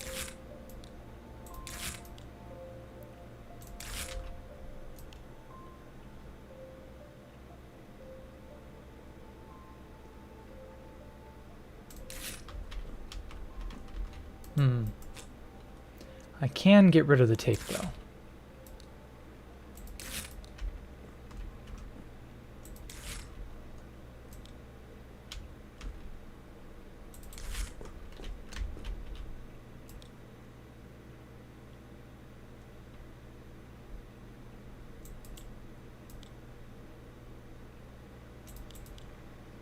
These edges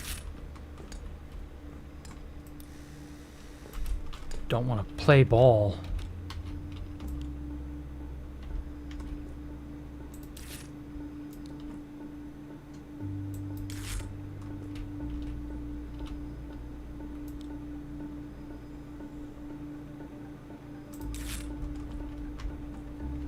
Oh, so you can tape on an edge. It just has to be predominantly on the side.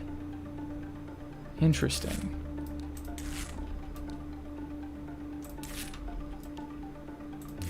Okay, so I don't have to worry about it not covering everything.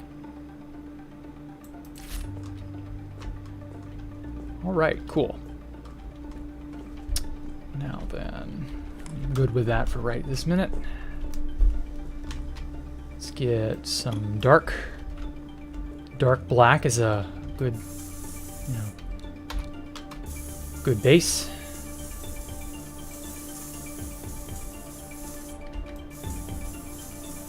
I'm going to make the end background, so to speak. Make it look like it's the end. Oh wow, the tape doesn't even adhere any of the paint at all. That actually wouldn't be how it would work in real life. The tape would act like a paint magnet, especially for spray paint. I don't know, maybe they don't want to render the paint on top of the tape.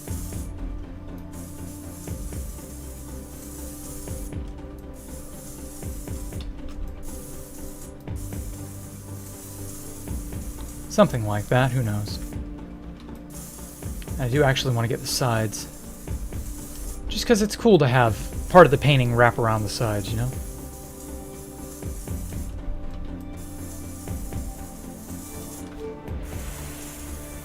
Lol, that floating tape, I know.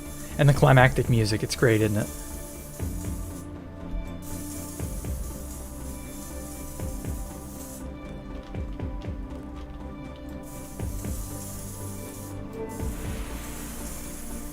I like what this game does for you. It's not bad. It has a lot of potential. If they would just make the simulation of brush strokes be a tiny bit more responsive and a tiny bit better off. That could do it, you know? That could really do it.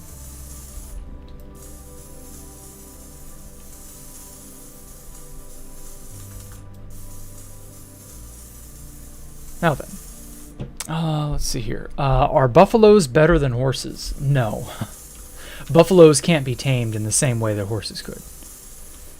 Horses are... Basically, because horses were a work animal for a very long time, horses kind of have a soft spot in human history. Like, you rarely hear about people eating horses. You know, that's just generally considered not necessary. Horses are in many cases protected, and buffalo really kind of didn't achieve that status until only recently. So if you're a horse or a buffalo, you're probably fine, but like, horses are treated with more respect, you know? Horses have a sort of romanticism about them. Like, what the fuck? Horses are... There's a majesty to them, I guess. And you don't really get that with buffalo. Oh no, it's out. Piss. Always throw your cans into the incinerator, folks.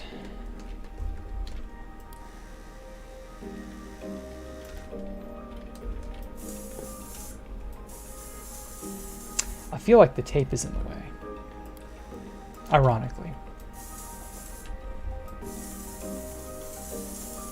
Ah, fuck it. I think I got it. Ah, here we go. Never mind, I can get around the edges. That should work. Okay, so the tape is technically on this edge right here. That explains it.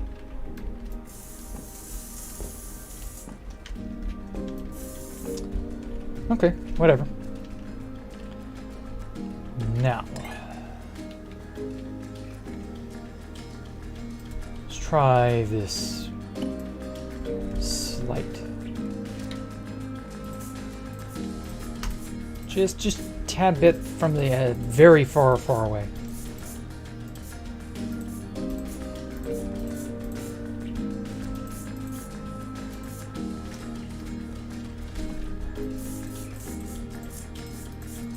There we go.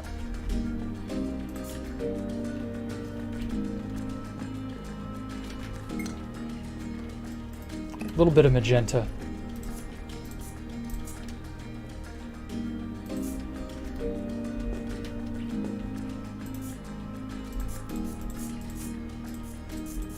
Okay. It's a bit bright. Just a tiny bit of blue. And actually, okay, that's the empty one. I will retouch up on that with that. I guess I'll go with this one since it's a closer approximate to the blue we see in the end. Just to kind of give it a big sort of blend. Obviously the end's background is not that brilliant. This should help dull it. Whoops. This is impressive. Can I switch hands? No, I cannot. It's not as good as Minecraft, unfortunately. Some sharp fat.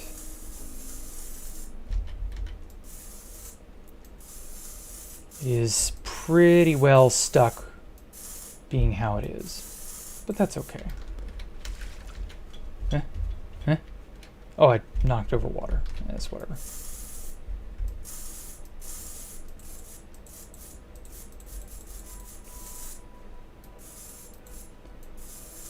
Okay. Are helicopters made of foxes? Oh, that was a stupid meme. I'm not gonna, like, explain. It's just dumb. It's from the Discord, which is incidentally where I got all these questions from. So, you know, if you want to head on over there and partake in all the silly questions. Or the serious questions, whichever. Up to and not including, you know, what is the nature of existence? And other things. There we go. Alright, I'm thinking that's as good as it's gonna get. The end background had this subtle purple effect to it. I'd like to think I captured that. Bye-bye. Ooh. Earth Among Things.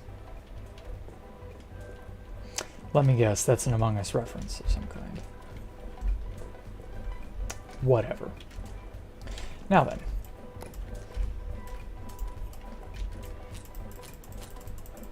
Using this, should be able to just remove all the tape.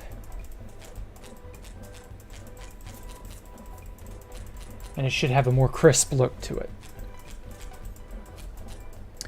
Have I thought about moving to Twitch? No, I don't want to go on Twitch. I hate Twitch. I don't know that I'd get any bigger an audience there than I would here anyway. but also the fact that I just don't like Twitch culture. I don't care to do that. I like YouTube. I'll be found more easily on YouTube. People know me from YouTube. It's much easier to link a YouTube channel than it is to do Twitch shit. So it's whatever. I'm alright with this.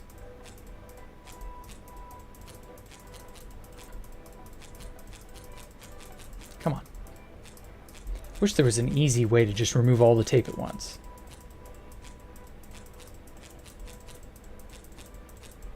Surely such a tool exists. Don't call me Shirley.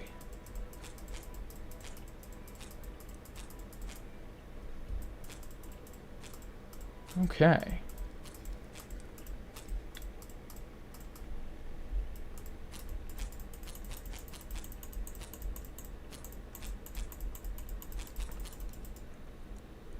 Twitch is so overrated as a live streaming platform. Yeah, I can imagine.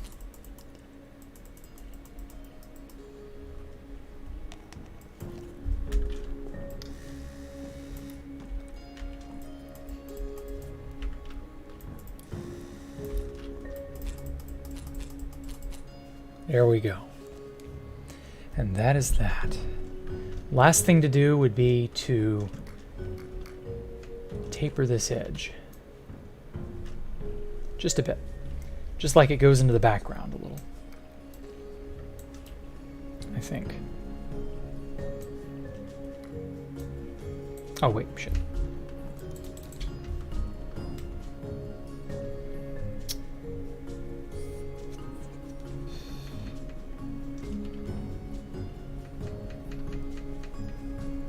There we go.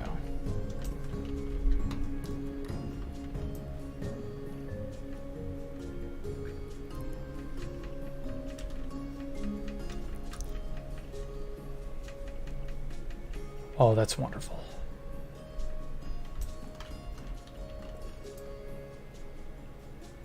Maybe just a tiny bit more white, just to lighten it up a bit. Mix it all together real good.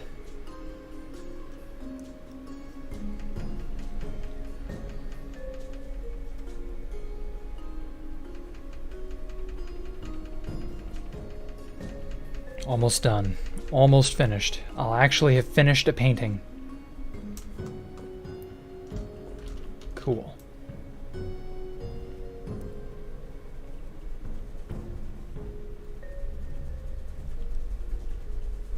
Almost got it.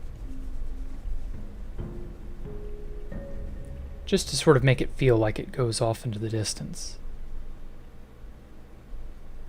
Instead of being a flat, you know.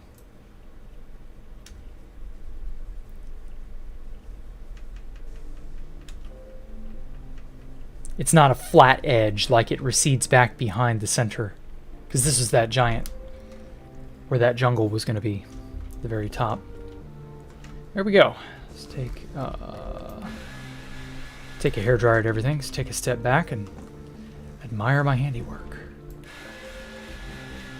Oh yeah.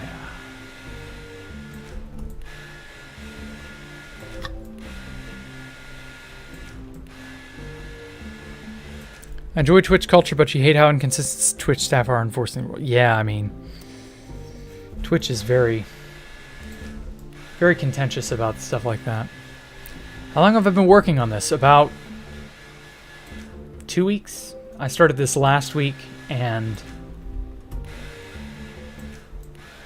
yeah, I'm finishing it up now, so, you know.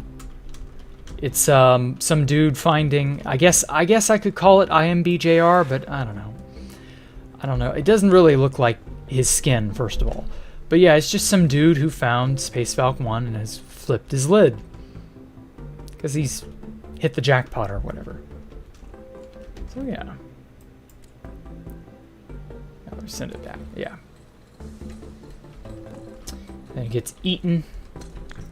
Sent into the ether. And I believe we can view it from here.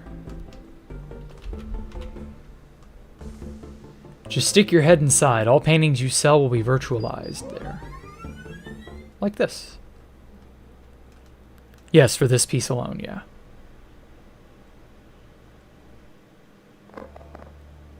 I'm glad you're here too, Shimmer and Dark.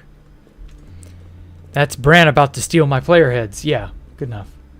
Okay, so this is the gallery as a whole. I don't actually know. Print a sign, put a name and describe your painting. What does this do? Reset color. Interesting. Whoa. What the fuck is this here for? This is a... Okay, well that at least makes sense. You want to take screenshots, there you go. Copy of each painting sent to a client or marketplace can be found in this room. New paintings. Okay, so I guess I have to... So that's the exit. Oh.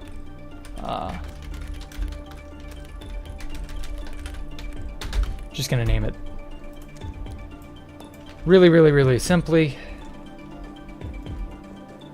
Ooh. Those majestic white walls are waiting for a painting worthy of them. As you display more paintings and become more famous, some people may come and visit your virtual gallery. How do I get a painting? Storage.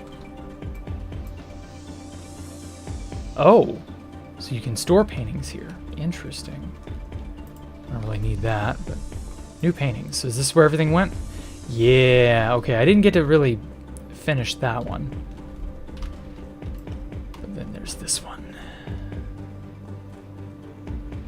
I really like this one. You can go right here. I guess it doesn't matter where I put it. Or does it? How do I put it? I cannot put it. Put this. Oh, it fell. Oh, so you can ratchet it up and down. Interesting. Oh, so it doesn't auto-correct the placement, so like I can have it off kilter. That's weird. Why wouldn't it auto-correct to like dead center? That's just gonna upset people's OCD.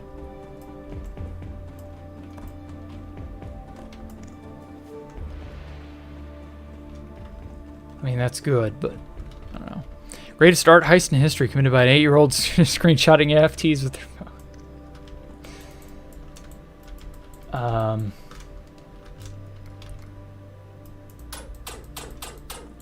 What does this even do? Is it just for fun?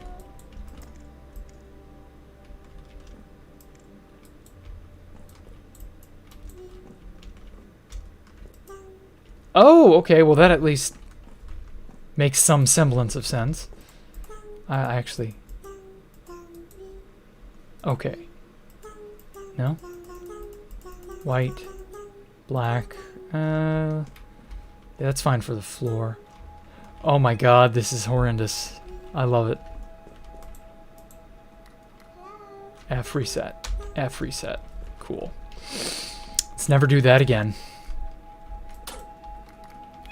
Okay.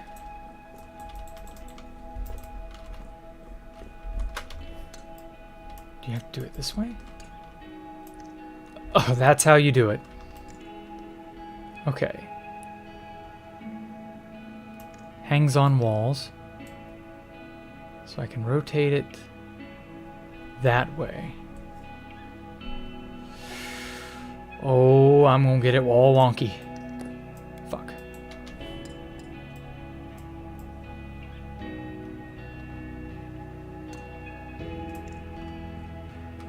There we go. We did it, people.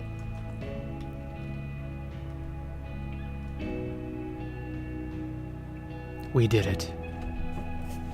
Yeah, why a gun? Exactly. Like, what does this do? What's the point? I don't know. Whatever. I'm just happy that I got this far. Huh.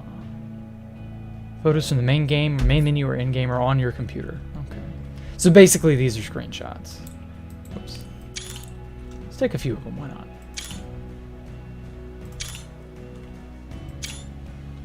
There we go. Oh, you can zoom.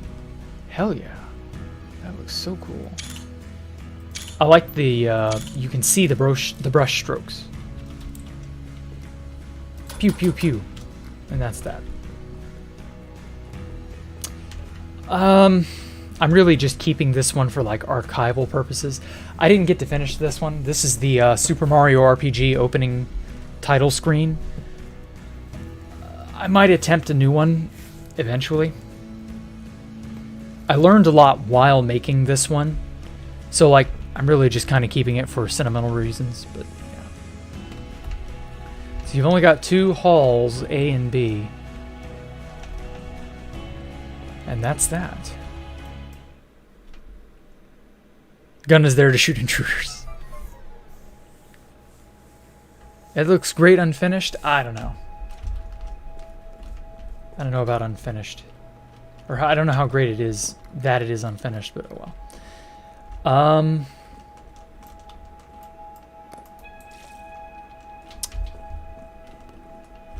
Now I don't know what to make. So I'll have to think of something for next week.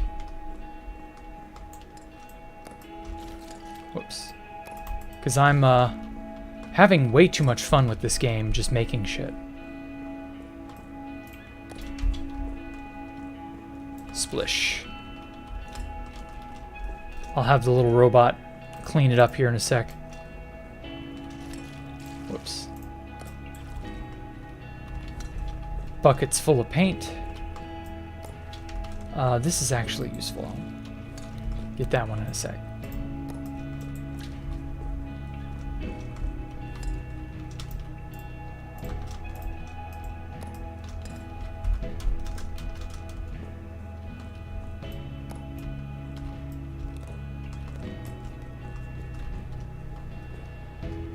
Well, this is what a hard day's work looks like.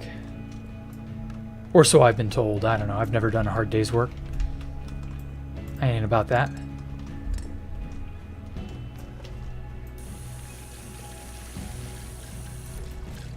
Swab the deck, you scrub.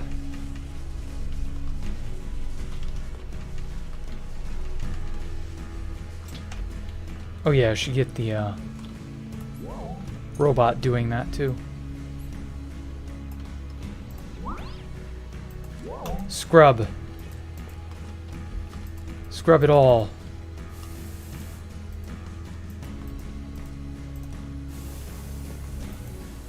Okay. I shall, of course, help with this.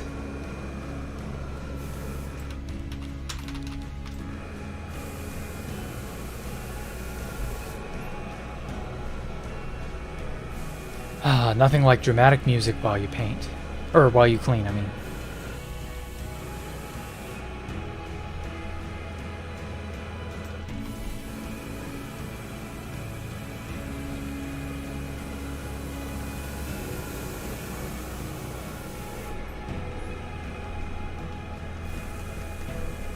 Damn, this paint gets everywhere, doesn't it?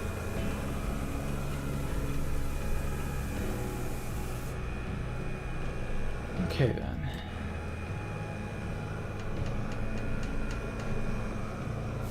Clean space, clean mind.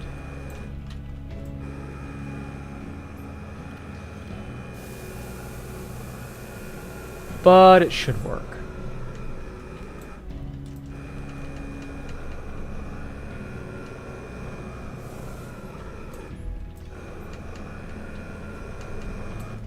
There is a story mode or like a progression mode where you like start out poor and you sell stuff, you do commissions, you know, you get money, you buy tools.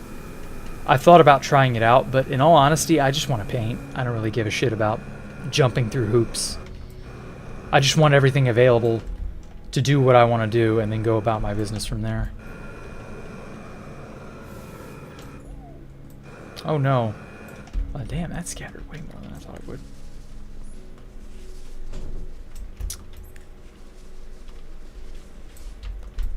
Get back to scrubbing. You. Clean.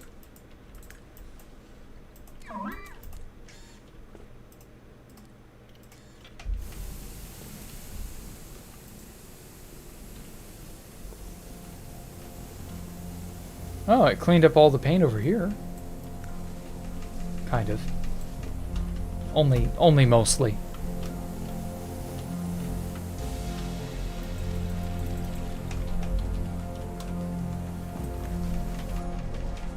Good thing all this paint is water soluble.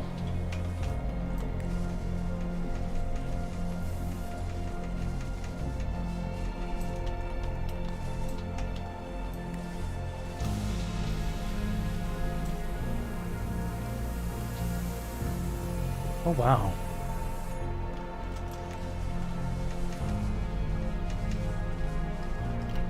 Well, the robot at least does do a decent job. There we go. Steam gun just about does a better job.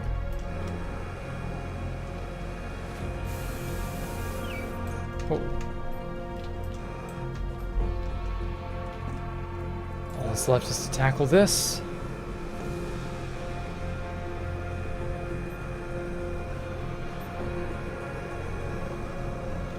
Wall-E. Yeah, he looks like Wall-E, doesn't he? It's 5:30 a.m. You should sleep, but then again, you don't have class. I know the feel. Why worry when you can shirk? Can you basically be an interior painter in this game if I wanted to? Yep.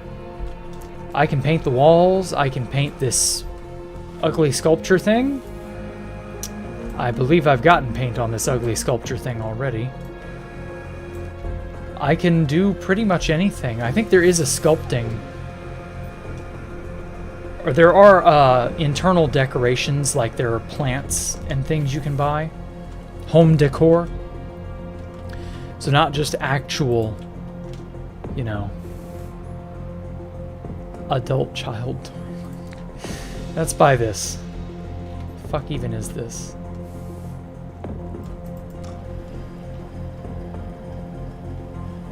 But I assume I can paint this cube. So I don't know. I don't even know what I would technically use it for.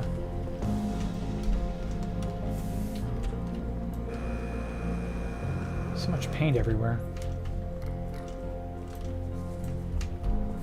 Let's try this. Yeah, you can paint anything pretty much. You can get paint on anything if you want. So yeah, I might do this at one point. I don't know. This doesn't really like strike me as all that interesting. I would rather paint on a canvas, but you know, paint the room instead. I don't know about that. I would rather not.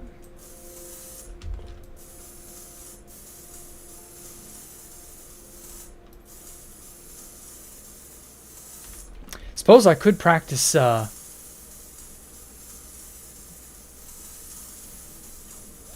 doing gang signs or some shit, I don't know.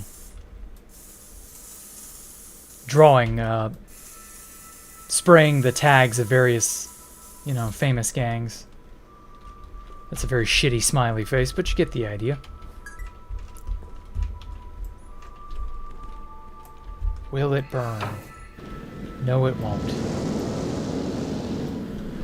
But I do think there is a way to dispose of larger objects.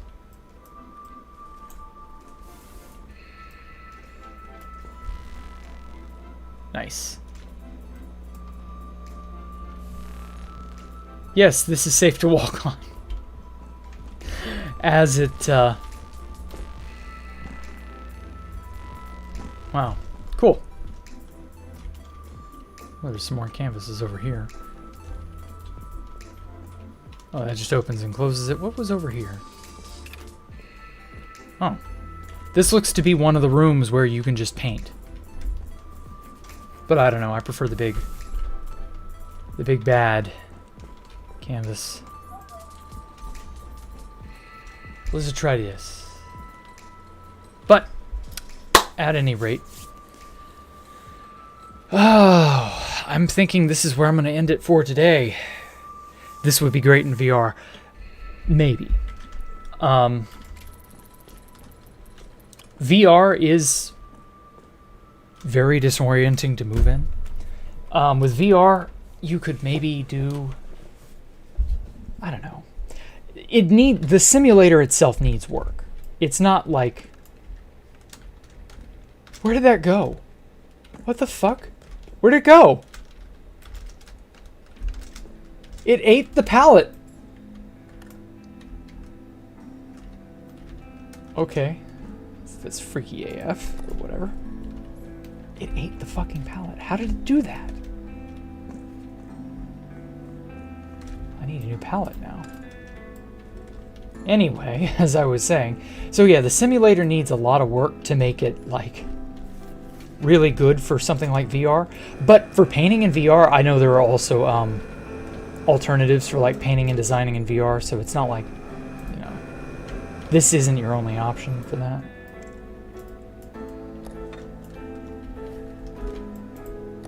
Just that, you know, this would be an interesting experience in a VR setting. I don't know. We will try and do more stuff next week. More painting. I enjoy this. Let me make my smiley face a little more pronounced.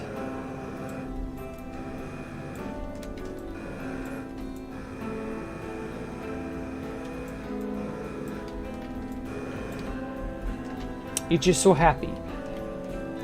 So yeah, I will catch y'all next week for this, but I'll catch y'all tomorrow for hardcore. Y'all have a great evening. Can I put the robot in the incinerator? Yep. And if I recall, he gets this really shocked look on his face when he emerges. Yeah, that.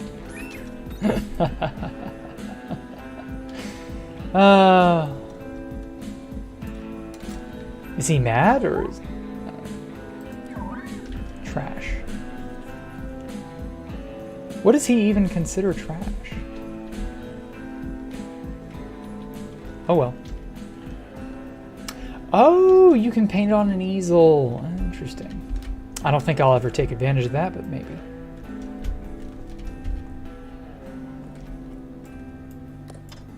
New studio. We don't care about that. These sticky note things are just annoying.